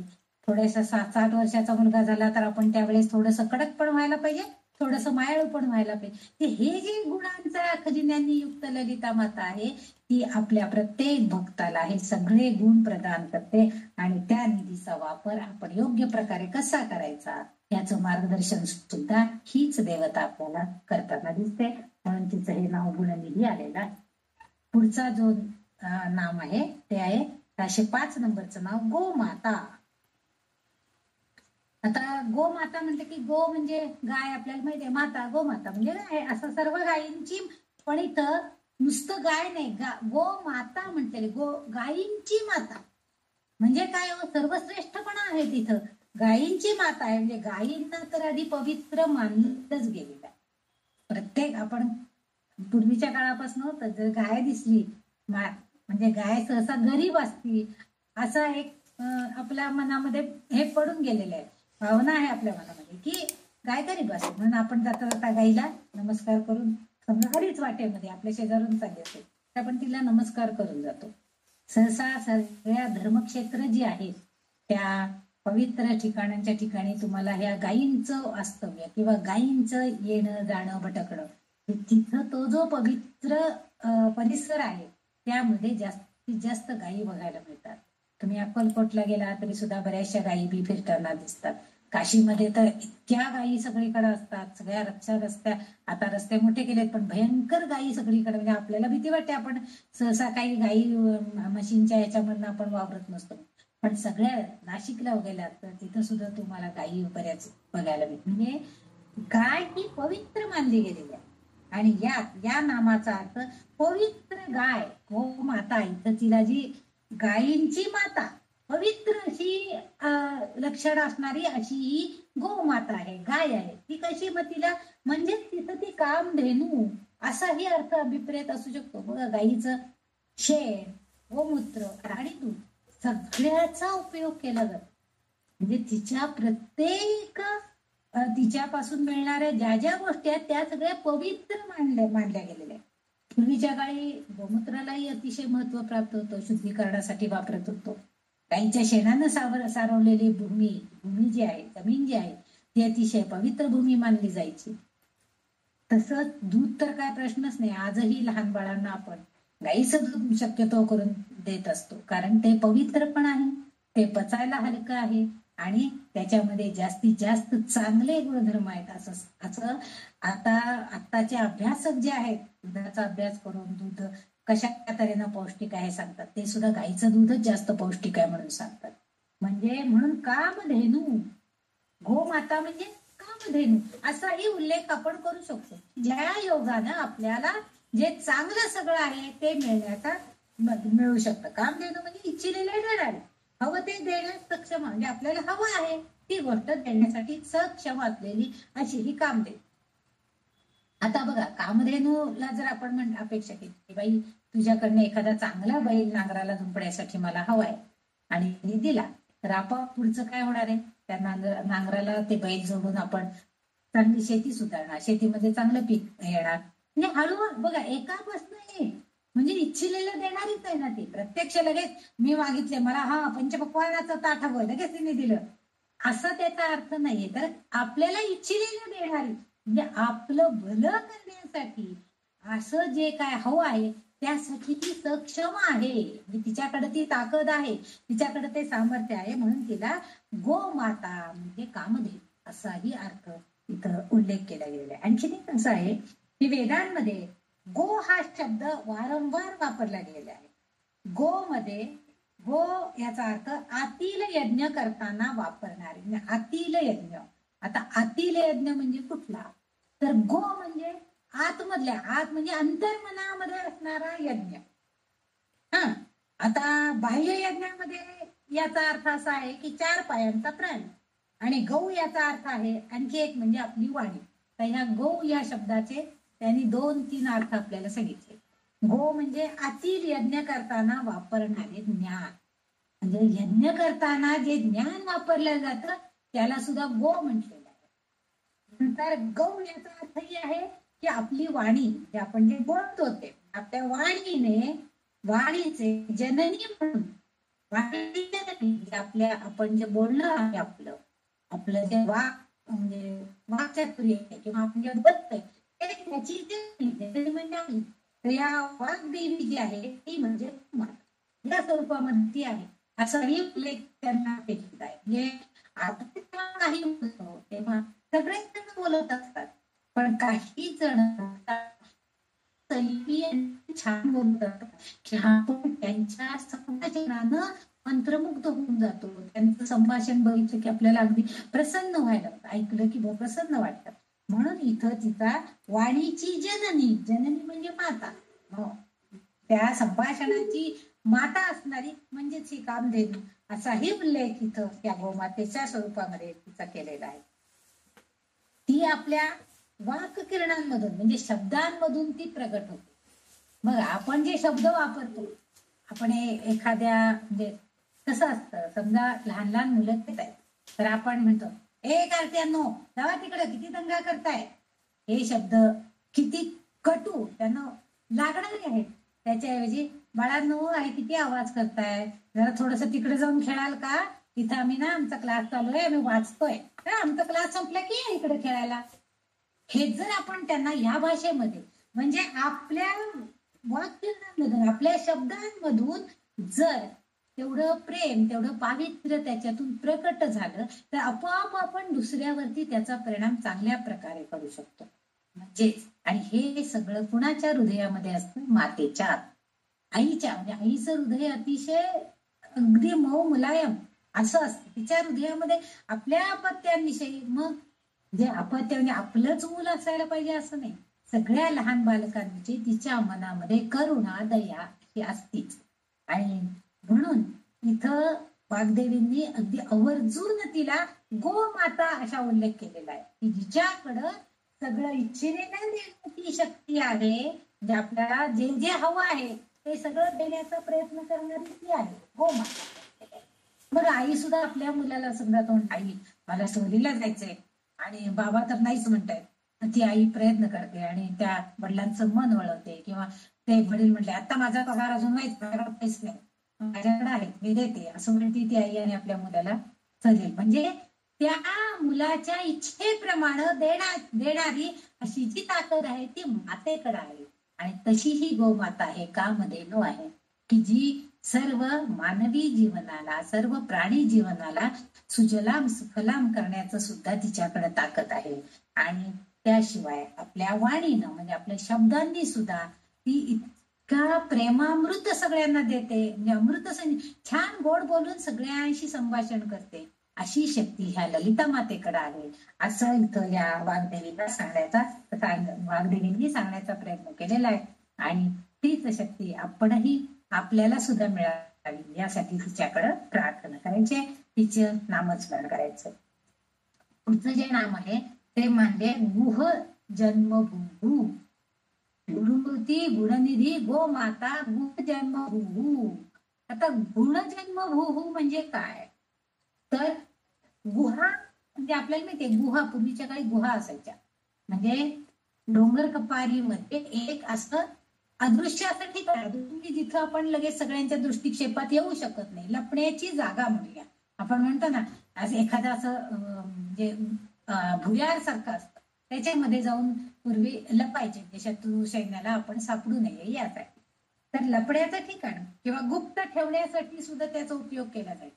म्हणजे शत्रू सैन्याच्या हातामध्ये निदान आपल्याकडचे हे जड जवाहीर किंवा आपल्याकडचं काही चांगलं सैन्य किंवा आपल्याकडच्या काही म्हणजे स्त्रियांना लुटून त्यांनी नेऊ नये यासाठी म्हणून सुद्धा काही वेळेला त्या गुहांमध्ये त्यांना लपवून ठेवलं जायचं. हे जे आहे त्याच्यासाठी गुह म्हणजे लपवणं किंवा गुप्त ठेवणं. आणि जन्मभूः, जन्मभूः म्हणजे जन्माचं ठिकाण, जन्माचं स्थान आपल्या प्रत्येकाचं. आता इथं जन्माचं ठिकाण लपवून ठेवायचंय म्हणजे काय, आपल्याला कळत नाही जन्माचं ठिकाण कसं लपवून ठेवता येईल. कारण कुठल्या तरी मातेच्या उदरातनं तो मानवी जीव जन्म घेणार आहे.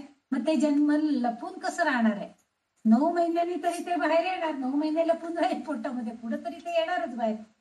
इथं त्याचा अर्थ असा अभिप्रेत आहे की तो जो जीव आहे नरदेह जीव जन्माला येणार, परंतु त्यामध्ये असणारा जो आत्मा आहे तो मात्र अविनाशी आहे. तो कधीही जन्मतही नाही आणि मृत्यूही पावत नाही. म्हणजे असा अविनाशी आत्मा आहे, तो जन्म घेत नाही. त्यामुळं त्यांनी जे धारण केलेला देह जो आहे, मानवी देह जो आहे, तो मात्र कसा आहे? तो अविद्या, अज्ञान, अंधकार ह्यांनी लपलेला असतो. साधं ते लहान मूल जेव्हा जन्माला येतं तेव्हा सुद्धा ते रक्त मांस ह्या सगळं लपेटलेलं असतं. मग ते स्वच्छ करून आपण तुम्हाला मुलगा झाला बघा म्हणून आपण दाखवायला आणतो. म्हणजे तेव्हा सुद्धा तो देह या सगळ्या घाणेरड्या गोष्टींनी लपेटलेला असतो. आपला मानवी देह सुद्धा तसाच आहे. अज्ञान अंधकारानं, अविद्येनं, अज्ञानानं आपण सगळे पूर्णपणे लपेटले गेलेलं. आपल्याला पूर्णपणे हे सगळं आपल्या भोवती गुंडाळलं गेलेलं आहे. आपल्याला काही काही गोष्टी अजिबात कळत पण नाहीये. आणि म्हणून उपनिषदांमध्ये सुद्धा असंच सांगितलेलं आहे की सृष्टीच्या उत्पत्तीत तिनंच सर्व प्राण्यांना जन्म दिला आहे. म्हणजे जेव्हा सृष्टीची उत्पत्ती झाली त्यावेळेस फक्त शिव आणि शक्ती दोघंच शिल्लक होते. प्रलयांकारानंतर, प्रलय घडून गेल्यानंतर शिव आणि शक्ती दोघंच शिल्लक राहिले होते. आणि मग त्यांच्या युतीपासनं, त्यांच्या संयुगापासनं पुन्हा सगळ्या सृष्टीची निर्मिती झाली. आणि त्यामुळं तिनेच सर्व प्राण्यांना जन्म दिला आहे. म्हणजेच ती जी आहे ती कशी आहे? सार्वभौम माता आहे असं म्हटलं जातं. जे श्री माता आहे तिचं पहिलं नाम आपण आधीच बघितलेलं आहे. म्हणजेच आपल्याला तंतोतंत कळतं की ही ब्रह्मस्वरूपिणी आहे. आणि त्यामुळं निर्मितीच्या कार्यामध्ये ती त्या ब्रह्मदेवाला सुद्धा मदत करते. पण ती जन्मस्थान आहे, पण ती त्याचं जन्मस्थान म्हणजे तीच ललितांबिका ही सर्व प्राणी मात्राचं, सर्व प्राणी मानवी जीवांचं जन्मस्थान आहे असं ती कुठंही उल्लेख करून देत नाही. ती तिथं लपून राहते. म्हणजे ब्रह्मदेवाला मदत करणारी कार्यशक्ती म्हणून ती आहे, पण प्रत्यक्षामध्ये ती कुठंही तिथं आपल्याला दिसताना दिसत नाहीये. म्हणून ती लपून ठेवते स्वतःला. आणि पण तरी सुद्धा त्या सगळ्या जीवांना जन्माला मात्र घालते प्रलयानंतर. म्हणजे सृष्टी निर्मितीच्या कार्यामधलं तिचं स्थान हे लपून राहिलेलं आहे. आता इथं तिने जन्माला घातलेलं आहे असा अर्थ आपण न घेता ती लपून राहते. आपलं जे आपण म्हणतो ना की नाटक समोर छान दिसते पण पडद्यामागचे कलाकार वेगळेच असतात, तसं हे आहे की मानवी जीवांच्या म्हणजे सगळे प्राणी, बारीक जीव जंतू सगळे निर्माण झाले. पण ह्या सगळ्यांना कारणीभूत कोण आहे? तर ही ललितांबिकेची शक्ती आहे. एकटा ब्रह्मदेव हे कार्य करू शकत नव्हता आणि त्यामुळं त्याला सहाय्यभूत अशी ही ललिता मातेची शक्ती आहे. म्हणून गुह जन्म भूभू असा तिचा उल्लेख इथं केलेला आहे. ही एक अर्थ याच्यामध्ये अभिप्रेत आहे. आणि ती म्हणजे गुहा. आता इथं गुहा याचा अर्थ त्याला कार्तिकेय असं त्याचं जे नाव आहे, म्हणजे पार्वतीचा मुलगा कार्तिकेय. गणेश आणि कार्तिकेय असे दोन अपत्य शंकर पार्वतीचे आहेत असे मानले जातं. आणि म्हणून परवाच मी आणखीन एक फोटो बघितला, त्याच्यामध्ये शंकर पार्वती आणि एक लहान मुलगी आहे. तिचं नाव काहीतरी त्यांनी वेगळंच, म्हणजे कोणीतरी विचारलं की ही तिसरी मुलगी छोटी कोण आहे त्यांच्या मांडीवरती. शंकर पार्वतीच्या मांडीवरती गणेश, कार्तिकेय आणि एक लहान मुलगी दाखवली. मग असं त्यांचं कुटुंब होतं का असं कोणीतरी प्रश्न विचारला. व्हॉट्सअपलाच हे होतं, मलाही माहिती नव्हतं म्हणजे, पण त्यांनी कुणीतरी ते नाव सांगितलं की ही त्यांची मुलगी आहे म्हणून. पण आजपर्यंत मी तर कधी नाही, गणेश आणि कार्तिकेय हे दोनच अपत्य शंकर पार्वतीचे आहेत हेच आपण ऐकत होतो. आणि ह्या कार्तिकेयाचं नाव गुहा असं काही ठिकाणी उल्लेखलेलं आहे. त्यालाच आपण सुब्रह्मण्यम असं सुद्धा म्हणतो. सुब्रह्मण्य कर्नाटकामध्ये त्याचे मंदिर पण आहे सुब्रह्मण्यम स्वामीचे वगैरे. तिथं जे ज्यांना अपत्य जगत नसले किंवा काही बाधा होत असेल अपत्य होताना, तर तिथं मुद्दाम सुब्रह्मण्यम स्वामीला नवस बोलून सुद्धा केलं जातं. म्हणजे हे सुब्रह्मण्यम स्वामी हे जे आहेत हे जनन कार्यामध्ये जास्त सहभाग देणारे किंवा काही अडथळा असेल तर दूर करणारे आहेत असं समजलं जातं. त्याला स्कंद असं सुद्धा नाव आहे कार्तिकेयाचं. आणि शिव आणि शक्ती यांच्या मिलनातून तिनं कार्तिकेयाला जन्म दिला आहे. आणि विश्वस्वरूप दर्शन योग इथं भगवान सुद्धा आपल्याला सांगतायत की सेनानी ना महम स्कंद. विश्वरूप दर्शन योगामध्ये त्यांनी सांगितलंय की जो स्कंद माता म्हणून या पार्वतीचा उल्लेख आहे. आणि भगवंत सांगतायत की जो स्कंद म्हणजे कार्तिकेय जो आहे तो सेनापती म्हणून जो कोण आहे सेनापतीमध्ये मीच तो कार्तिकेय आहे. म्हणजे कार्तिकेय हा भगवंताच्या रूपामध्ये आहे असा उल्लेख इथं आपल्याला दिसून येतो. म्हणजे ब्रह्म्याला सहाय्यभूत होणे हा ललिता मातेचा गुणच आहे. पण ते ती इतरांपासून म्हणजे प्रत्येक ठिकाणी ब्रह्माचं कार्य घडवून आणण्यासाठी म्हणजे या निर्मितीच्या कार्यामध्ये ती सगळीकडे त्याला सहाय्यभूत होते. पण ती प्रत्यक्ष तिथं कार्यरत आहे असं ती कुठेही दाखवून देत नाही. सगळ्यांपासून ती लपून राहते आहे. आणि म्हणजे आपलं इच्छित जे आहे ते गुप्त ठेवते. पण ती कार्तिकेयची माता आहे हे मात्र खरे आहे. कार्तिकेय स्वामींना जन्म देणारी ही पार्वती माता आहे. आणि म्हणून इथं गुह जन्म भूभू म्हणजे लपवून ठेवणे असा अर्थ जो आहे. म्हणून काही ठिकाणी स्कंद माता असं तिचा उल्लेख आपल्याला बघायला पण मिळतो आहे. इथं वाग्देवीने मुद्दाम हे दोन्ही म्हणजे उल्लेख गुह जन्म भूभू असा जो उल्लेख केलेला आहे. म्हणजे ही जन्मभू म्हणजे जन्माचं ठिकाण हे लपवून ठेवणं याचा अर्थ की कार्य करणं गरजेचं आहे. ते कार्य करायचं पण त्यामध्ये आपण कुठंही अंतर्भूत व्हायचं नाही. दुसऱ्याकडनं ते कार्य करवून घ्यायचं. ही कला फक्त ललिता मातेकडे आहे. बघा तुम्ही बऱ्याचशा आपण जेव्हा चक्राचा कुंडलिनी चक्राचा अभ्यास केला तेव्हा प्रत्येक ठिकाणी ती आहेच. पण ती स्वतः कुठंही आपण उल्लेखलेली नाहीये. तर अनेक योगिनींमार्फत तिने ते सगळं त्या शिशूचं संगोपन कसं केलं वगैरे सगळा उल्लेख केलेला आहे. म्हणजे ती आहे पण आणि नाही पण हे जे आहे हा गुण ह्या ललिता मातेचा आहे. आणि म्हणून तिला गुह जन्मभू म्हणजे जन्मस्थान म्हणजे ते मूळ ठिकाण किंवा मूळ स्थान ती आहे असं कुठंही नाही असं तिने सगळीकडे लपवून ठेवलेलं आहे. असा उल्लेख इथं थोडासा अभिप्रेत असावा. नंतर आता 122 नंबरचा श्लोक आहे. आता आपण तो बघणार आहोत. तो श्लोक कसा आहे. देवेशी दंडनी तिस्था घर आकाश रूपिणी प्रतिपन मुख्य राकांत तिची मंडल पूजता. छान आहे श्लोक अगदी. देवेशी 607 नंबरचं नाव आलंय. देवेशी म्हणजे काय. देव आणि ईशी. ईशी म्हणजे ईश्वर. देव ईश्वरी म्हणजे अनेक देवतांची ईश्वरी शक्ती कोण आहे तर ती सर्व देवांची शक्तिस्थान असलेली स्वामिनी असणारी अशी ही ललितांबिका आहे. सर्व देवतांमध्ये ती सर्वोच्च आहे. देवदेवतांमध्ये जर बघितलं तर ही सगळीकडे सहाय्यकारी झालेली आहे. सगळीकडे ती सर्वोच्च असणारी आपल्याला बघायला मिळते. सर्व देवतांमध्ये ती सर्वोच्च आणि सार्वभौम सत्ता जी आहे ती तिच्याकडे. तिच्या सत्तेशिवाय तिच्या इच्छेशिवाय काहीही घडू शकत नाही. म्हणजे तिने जर शिवाचे सगळे गुण जर मलिन केले थोडक्यात म्हणजे त्याच्या अंधकारमय झाले तर शिवा कोणतंही कार्य करू शकणार नाही. म्हणजे शिवाची शक्ती कार्यान्वित व्हायला हिची ऊर्जा त्याला मिळायलाच पाहिजे शिवाला. तर शिवा कोणती गोष्ट करू शकणार आहे. ब्रह्मदेवाला सुद्धा निर्मितीच्या कार्यामध्ये तीच सहाय्यभूत होणार आहे तरच तो निर्मितीचं कार्य करू शकणार आहे. पालन करणारा सुद्धा विष्णूला तीच सहाय्यभूत होणार आहे. म्हणून तिचं नाव सर्व देवदेवतांच्या कार्यात. आता आपल्या देवाकडे जे अनेक देवदेवता आहेत प्रत्येक वेगवेगळं कार्य सोपवून दिलेलं आहे. एकाकडं अग्नीची सांभाळायचं काय अग्निदेव दिला. सूर्यदेव आहे. चंद्रदेव आहे. नंतर पाऊस पाडण्यासाठी वरुणदेव. असे अनेक देवदेवता सगळे आहेत. पण या सगळ्या देवदेवतांचा सार्वभौम स्त्रोत कळ त्यांच्या कार्याचा स्त्रोत म्हणजे मुख्य बिंदू मुख्य काम कोणाकडे आहे तर ही ललिता देवी ललितांबिकाकडेच आहे. आणि म्हणून तिला त्यांनी देवेशी या नावानं संबोधित केलेलं आहे. जे देवदेवतांकडे असणाऱ्या शक्तीला ईश्वरी स्वरूपामध्ये आणण्यासाठी जी स्वामिनी देवता आहे, सर्वोच्च सार्वभौम माता जी आहे, ती म्हणजे ही ललितांबिका आहे.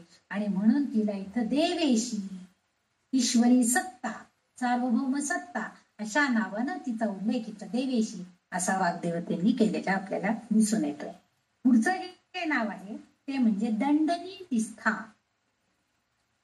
आता इथं दंड नीतिस्था, दंड म्हणजे काठी आणि नीती, दंड नीती, दंडनी असा उच्चार न करता दंड नीती आणि तिस्था असं आहे.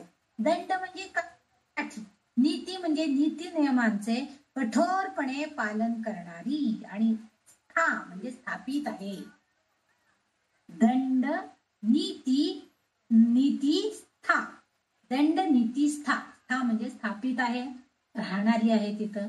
म्हणजे काठी नीती नियमांचं काटेकोर पालन करणारी अशी स्थापित आहे. आता काठी म्हणजे काय? काठी आहे म्हणजे दंड म्हणजे काठी, हे आपल्याला सगळ्यांना माहिती आहे. आपण शाखेमध्ये पण दंड वगैरे हे हा शब्द आपण ऐकलेला तरी असेल. पूर्वीच्या काळी असायचं की ते काठी घेऊनच जायचे. काठी नाट लाठी आपल्याला शिकवतात त्या समितीमध्ये वगैरे. तर दंड, आता दंड नीती, दुसरा शब्द तो दंड त्या नीती शब्दाला जोडला तर काय करायचं? दंडनीती म्हणजे कोणती? तर दंडनीती म्हणजे जे वाईट मार्गाचा अवलंब करतात त्यांच्यावरती आपण प्रयोग करायचा आणि तो मार्ग बंद करण्याचा प्रयत्न करायचा, म्हणजे दंडनीती आहे. आपण म्हणतो ना की ठीक आहे, साम दाम दंड भेद वापरायचे. म्हणजे काय करायचं? आधी सौजन्यानं सांगून बघायचं, अहो थोड्या मोठ्यांनी तुम्ही टीव्ही लावत जाऊ नका, आमच्या घरामध्ये आजारी माणसं आहेत, आमच्या मुलांचे अभ्यास चाललेले असतात, तुम्ही एवढे जोर जोरात टीव्हीवरती गाणी वगैरे लावता, चांगलं नाही, त्रास होतो आमच्या मुलांना.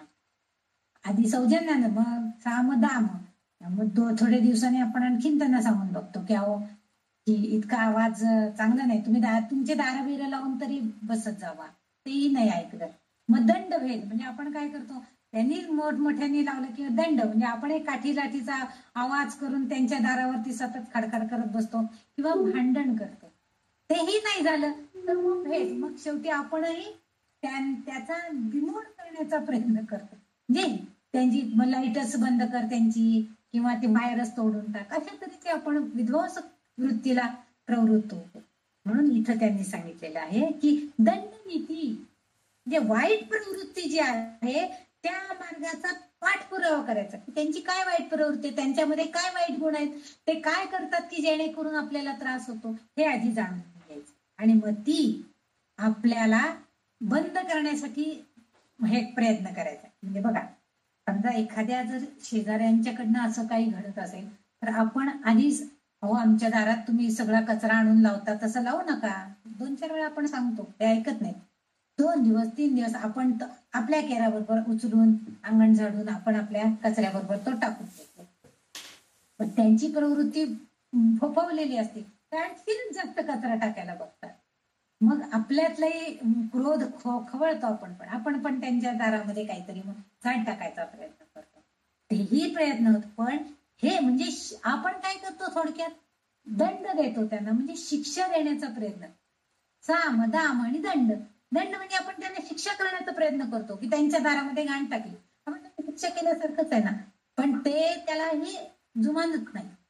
मग आपल्याला कुठली तरी नीती अवलंबावी लागते आणि ती नीती म्हणजे योग्य मार्ग आपण अवलंबतो. वाईट मार्गांचा अवलंब करायचा नाही, तर तो मार्ग बंद करण्याचा, म्हणजे आपण जो मार्ग स्वीकारणार आहोत तो चांगल्याकडे जाईल कुठं कसा, हा आपण प्रयत्न करायचा आहे. आणि म्हणून ही ललिता माता काय करते? आपल्या भक्तांना ती सांगते की तुम्ही थोडस सोशिक बना.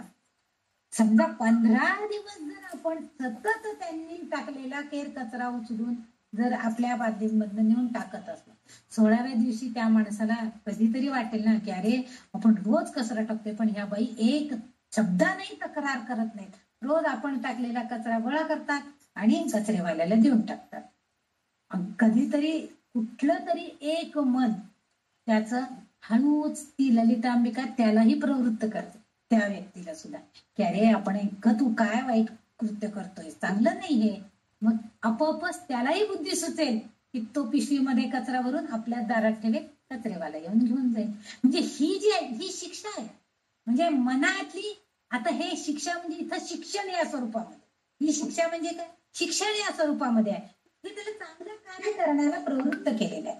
म्हणजे आपल्या भक्तांचं अज्ञान दूर करून भक्तांना शिक्षा करणं आणि त्यांचं अज्ञान नाहीसे करण्याचं काम त्यासाठी ती प्रयत्न करते. कारण ईश्वरीय कर्मांच्या नियमाने विश्वाचा कारभार तिला चालवायचा.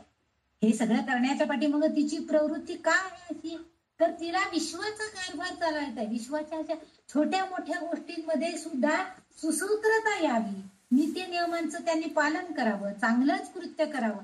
समजा आपल्या आजूबाजूला जर समजा आपण 4 घरांचा, आपण फ्लॅट मध्ये राहत असलो, 4-6 घरं एकत्र मध्ये कॉमन पॅसेज असेल, कुणीच जर तो कॉमन पॅसेज स्वच्छ ठेवायचा प्रयत्न केला नाही, प्रत्येकाने आपल्या घराचं काहीतरी असेल काढून टाकायचं, घाण करायची, हे चांगलं नाहीये. म्हणजे ही जी आहे ही प्रवृत्ती जी आहे माणसाची, ही अज्ञानी आहे. त्यांना कळत नाही की आपण चांगलं राहिलो तर दुसरे सुद्धा चांगले राहतील. ही प्रवृत्ती वाढवण्याचं काम ही ललिता माता करते. म्हणजे ती दैवी शक्तीची, तिच्या ताकदीचा वापर करून आपल्या मनातील नीतिधर्मांचं म्हणजे योग्य मार्गाचा अवलंब करण्याचा प्रयत्न करायला आपल्याला प्रवृत्त करते. म्हणजे इथं तिची ती दंड नीती, आणि अशी ही ललिता देवी आपल्या मनामध्ये, शरीरामध्ये स्थापित आहे.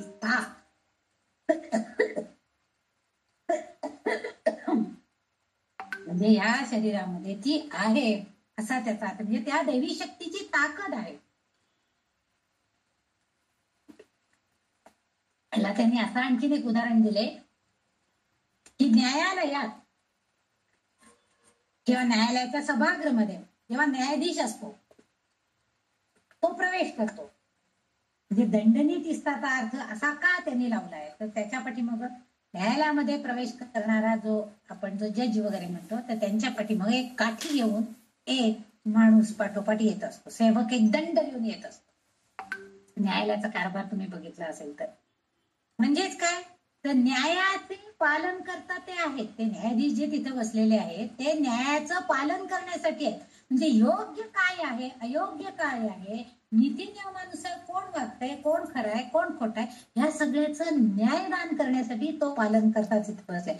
योग्य प्रकारे न्याय नीतीनं कारभार चालावा, कोर्टाचं कामकाज चालावं, हाच उद्देश त्याचा पाठीमाग असतो. म्हणून त्या जज्जाच्या पाठीमाग एक लाल वेश परिधान केलेला दंडधारी त्याच्या पाठोपाठ त्या न्यायालयामध्ये प्रवेश करत असतो. तसं म्हणजे तो तिथं येऊन उभा राहिलेला असतो न्यायालय, म्हणजे त्या न्यायाधीशाच्या पाठीमाग. तसं ह्या मानवी जीवनाच्या ह्या आपल्या विश्वामध्ये ही ललितांबिका काय करते, की न्यायाच्या नीती नियमानुसार, धर्माच्या सिद्धांताची सांगड घालून ही विश्वाचा कारभार करत असते. आणि म्हणून न्यायदेवतेंनी, आपल्या वाग्देवतेंनी तिला दंडनीतीस्था असं नाव दिलेलं आहे. दंडनीतीस्था, दंडनी असं उच्चार न करता दंड नीतीस्था म्हणजे दंड आणि नीती ही स्थापना करण्याचं काम ही ललितांबिका आहे. आपण जेव्हा रोज वाचतो, श्लोक वाचतो, तेव्हा दंड नीतीस्था असा म्हणजे मी तरी आजपर्यंत मी असाच उच्चार कायम करत आले होते, परंतु आता वाचताना दंड नीतीस्था असं, म्हणजे दंड हा शब्द वेगळा आहे, त्याचा अर्थ फक्त काठे आहे, आणि नीती म्हणजे न्यायानुसार योग्य मार्गाचा अवलंब करून वागणं, अयोग्य जे काय आहे त्याचा बंदोबस्त करणं असा तिचा अर्थ आहे. फार छान अर्थ या दंडनीतीस्था या शब्दामध्ये या वाग्देवींनी अभिप्रेत केलेला आहे. पुढचं नाव जे आहे 609 नंबर, दहराकाश रूपिणी. आता दहर आकाश रूपिणी, दहर म्हणजे हृदयाशी संबंधित, आकाश रूपिणी, आणि दुसरं आहे आकाश रूपिणी. आपण मागच्या हृदयस्था असा एक तिचा उल्लेख आपण वाचलेला, ऐकलेला म्हणजे मागच्या नामामध्ये का, तर हृदयस्थामध्ये आहे. म्हणजे ती दहर म्हणजे हृदयामध्ये ती आहे. ललितांबिका मनुष्याच्या हृदयात स्थित आहे, म्हणजे मानवी देहात नाही, तर म्हणजे फक्त मानवी देहातच ती आहे असं नाही, तर सर्व प्राणी मात्रांच्या हृदयामध्ये ती सूक्ष्म रूपामध्ये आहे. म्हणजे देहात हृदयच मुळात एवढंच आहे, मुठी एवढं आहे म्हणतात. प्रत्येकाच्या मुठी एवढं फक्त हृदय आपल्या कार्य करत असतं. धाक धाक धाक धाक. मग आपण म्हणतो छातीत चोके बंद पडले, गेला, असं आपण जाहीर करत असतो. पण त्या हृदयाचं कार्य फार मोठं आहे. हृदय ही देहातील ज्येष्ठ आणि श्रेष्ठ जागा आहे. कारण का ते बंद पडलं तर सगळं संपलं, आयुष्य संपलं आपलं, असं आपण सांगतो. म्हणून इथं उपनिषदांमध्ये असा उल्लेख आहे की या बुद्धीच्या गुहेत, ह्या हृदयाच्या आत, बघा उपनिषदांमध्ये ह्या शब्दाचा अर्थ किंवा असा उल्लेख केलेला आहे की बुद्धीच्या गुहेत आणि हृदयाच्या आत ती कमळाच्या आकारात एक निवास स्थान आहे आणि ते म्हणजे आपले हृदय आहे, असा त्यांनी उल्लेख केलेला. उपनिषदामध्ये हृदयाचं जे वर्णन केलेलं आहे ते अशा प्रकारे केलेलं आहे. म्हणजे कमळाच्या आकारातलं निवासस्थान म्हणजे हृदय, असं आपण थोडक्यात आपण बुद्धीच्या आत, गुहेत, हृदयाच्या आत वगैरे असं आपण बाकीचं जे इतकं सुंदर कमळपत्र जसं इतकं सुंदर पवित्र मानलं जातं, तसं सुंदर कोमल पवित्र असणारं आपलं हृदय आहे, एवढा अर्थ आपल्याला नक्कीच कळेल. आणि ह्या लहानशा जागेत म्हणजे तिची ती स्पेस आहे, आपण म्हणतो ना त्याची स्पेस त्याला द्या, तो शब्द लिहायला त्याची जागा त्याला द्या. तसं या ललितांबिकेला ही छोटीशी जागा मिळते फक्त तिथं आपल्या हृदयामध्ये स्थान मिळाला. आणि भक्ताने, प्रत्येक भक्ताला, ललितांबिकेचे जे भक्त आहेत त्यांनी ती जाण घेण्यासाठी अगदी मनाची इच्छा धरली पाहिजे. आणि दहरा म्हणजे आतील भागात असल्या, आणि म्हणजे आतील भाग किंवा त्या हृदय अगदी बाहेरच्या आकाशरूपिणी म्हणजे बाह्य स्वरूपामध्ये, बाहेर आपण तिला सगळीकडे बघतो, पशु पक्षी फुले वेली सगळ्यांमध्ये जे तेज आहे, जी ऊर्जा आहे, स्पंदनशीलता आहे, त्या सगळ्यामध्ये ती आहे, मान्य आहे मला. पण आतल्या अंतर्गत भागामध्ये, हृदयामध्ये मनापासून ती आहे, ही ती आपल्याला जाणीव झाली पाहिजे. म्हणजेच आपण सगळ्या भक्तांनी आत्मसाक्षात्काराचा प्रयत्न करून घ्यायला पाहिजे. आणि म्हणून या नामामध्ये ती ब्रह्मस्वरूपात आहे हेच फक्त या वाग्देवींना आपल्याला सांगायचं आहे की ब्रह्मस्वरूपामध्ये इतक्याशा छोट्याशा भागामध्ये तिची स्पेस आहे, तिची जागा आहे, पण ती आपल्या मानवी देहावर संपूर्णपणे काबा मिळवते. आपलं सगळं तिचं राज्य आहे, तिथं सार्वभौम सत्ता तिची आहे आणि त्या गोष्टीचा शोध घेण्याचा आपण करायचा आहे. पण अर्थात आपल्याला शोध घ्यायचा आहे म्हणजे तिला काय आपलं हृदय फाडायचं कुठं आहे का ती असं बघायचंय, असा शोध आपण घेऊ शकत नाहीये. तर त्यासाठी आपण तो अनुभव घ्यायचा आहे, तिच्या अस्तित्वाचा अनुभव घ्यायचा आहे, ते अस्तित्व आपण जाणून घेण्याचा प्रयत्न करायचा आहे. म्हणूनच तिला आपल्या हृदयामध्ये असणाऱ्या गुह्यतम, अतिशय गुह्य गोष्ट आहे हृदयाचा अभ्यास. हृदय कसं आहे, गुह्यतम आहे, पण आपण त्याला आता कसं सांगितलंय की कमळासारखं कोमल, इतकं छान सुकोमल असं हृदय आहे, रंगांनी युक्त आहे आणि ते आपल्या हृदयामध्ये आहे. मग त्याच्यामध्ये ती आहे आणि ती आकाशासारख्या म्हणजे ती ब्रह्मस्वरूप आकाशरूपिणी सुद्धा आहे. म्हणजे त्या कारण ब्रह्म हे सगळीकडे भरलेलं आहे, व्यापून उरलंय असं आपण म्हणतो, म्हणजे सगळीकडे ती आहे. आणि म्हणून आकाशामध्ये ब्रह्मस्वरूप असणार हेच इथं नमूद केले की ते आकाशामध्ये पण आहे आणि हृदयस्थ असणाऱ्या एवढ्याशा स्पेस मध्ये सुद्धा ती आहे. म्हणून तिला दहरा आकाश रूपिणी असा त्यांनी उल्लेख केलेला आहे. सुंदर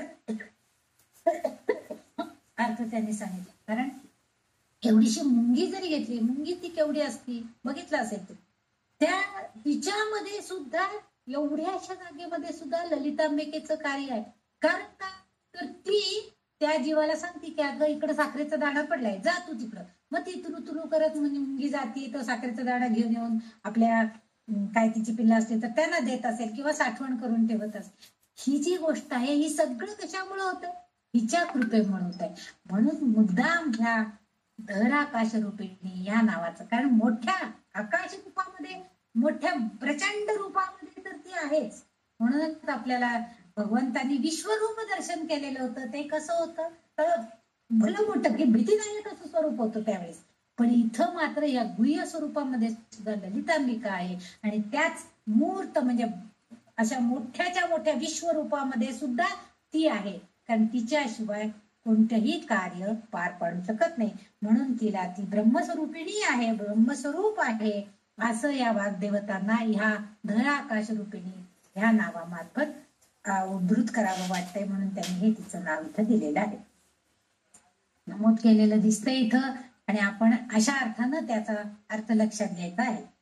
610 नंबरचं नाव आहे आता प्रतिपन. संपूर्ण चरण आहे दुसऱ्या ओळीतलं 122 नंबरच्या श्लोकाचं. प्रतिपन मुख्य राकांत तिथी मंडल पूजिता असा संपूर्ण एकच तिचं नाव दिलेलं आहे. प्रतिपन मुख्य राकांत. आता त्याच्यामध्ये प्रतिपन मुख्य राकांत तिथी मंडल आणि पूजिता असे शब्द आलेले आहेत. आता प्रतिपन म्हणजे काय? प्रतिपदा. आपल्या ज्या तिथी आहेत प्रतिपदा, द्वितीया, तृतीया, चतुर्थी त्या सगळ्यामधली पहिली तिथी प्रतिपन म्हटलेल्या आहेत. तिथी मंडल प्रतिपन मुख्य राकांत. मुख्य म्हणजे प्रमुख असणार आणि राकांत. राकांत याचा अर्थ आहे पौर्णिमा, म्हणजे प्रतिपदेपासून मुख्य असणारी अशा राकांत म्हणजे पौर्णिमेपर्यंत असा त्याचा अर्थ आहे. म्हणजे प्रतिपदा मुख्य आहेत आणि पौर्णिमेपर्यंतचा पंधरवड्याचा काल तिथी मंडल म्हणजे आपण म्हणतो प्रतिपदा, द्वितीया, तृतीया, चतुर्थी असं करत करत करत चतुर्थी, चतुर्दशी, मग पौर्णिमा असं आपण पंधरवड्याचा कालावधी सांगतो.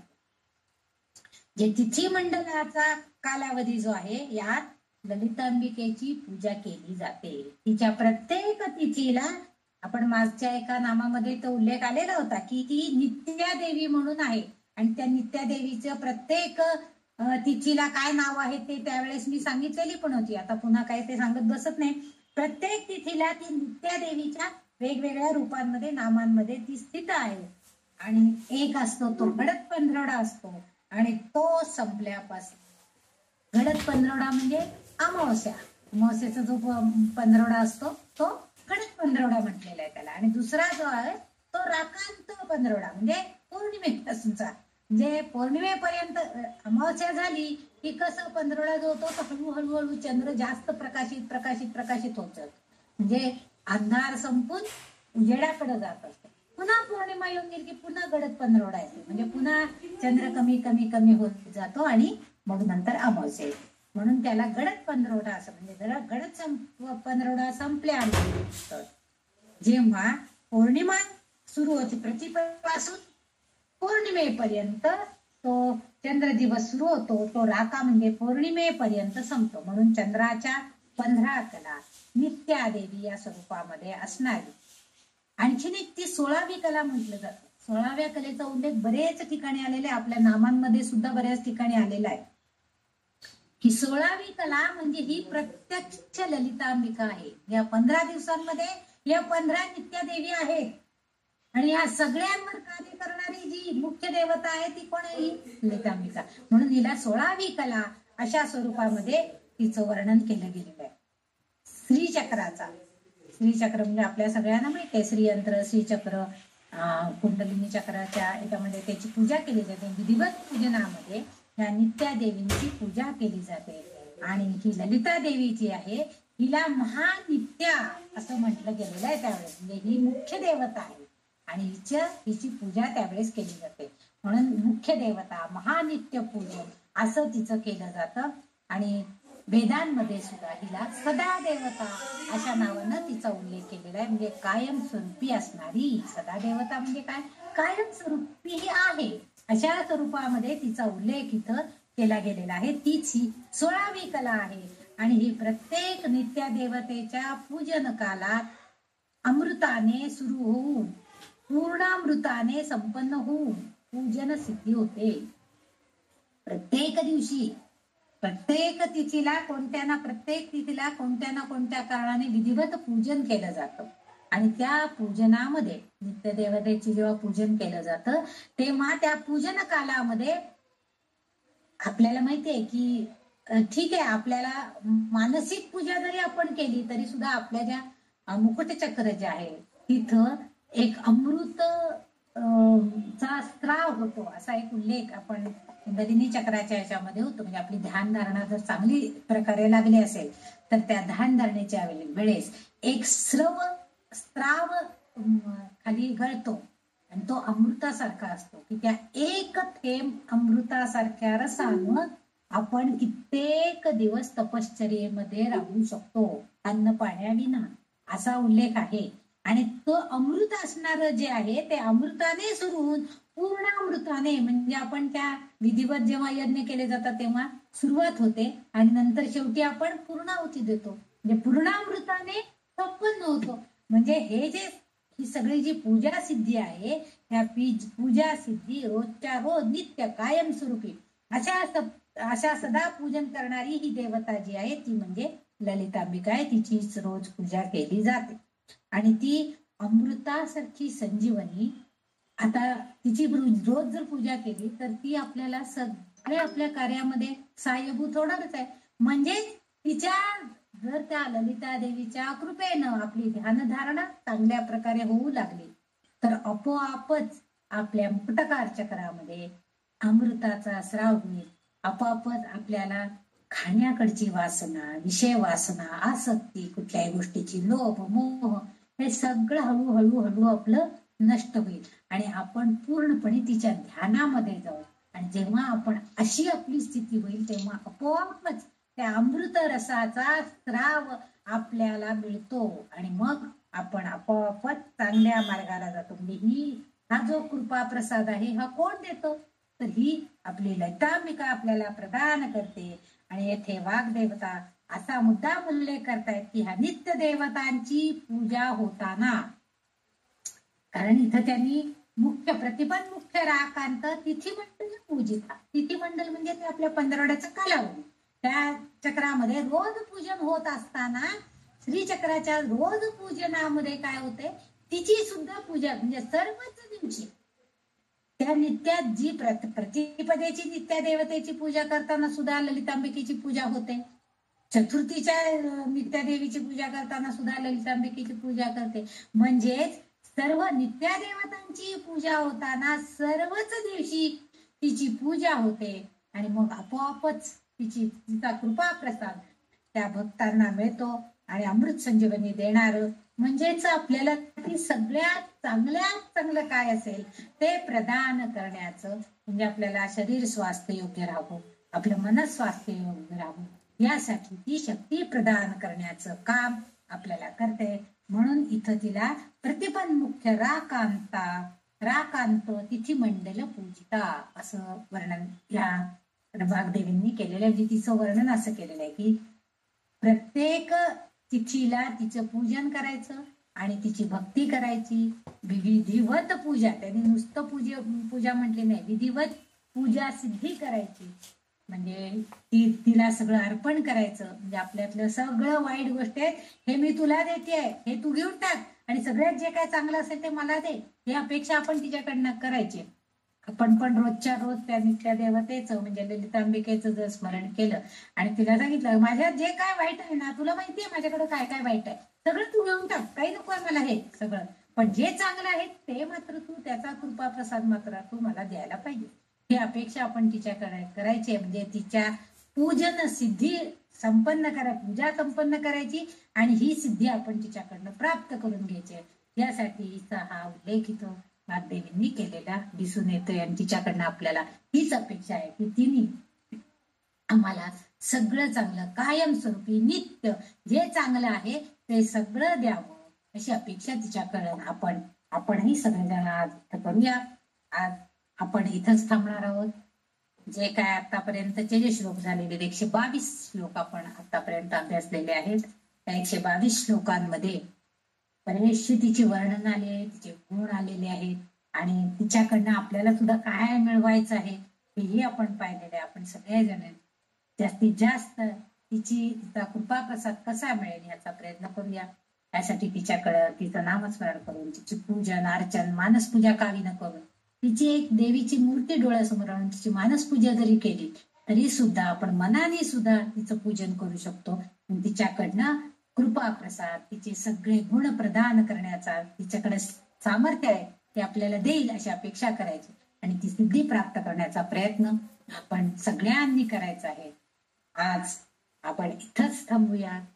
तिचं गुण, तिचे सामर्थ्य, तिची शक्ती अवर्णनीय आहे हे आपल्याला नक्कीच सगळ्यांना पटलेलं असेल.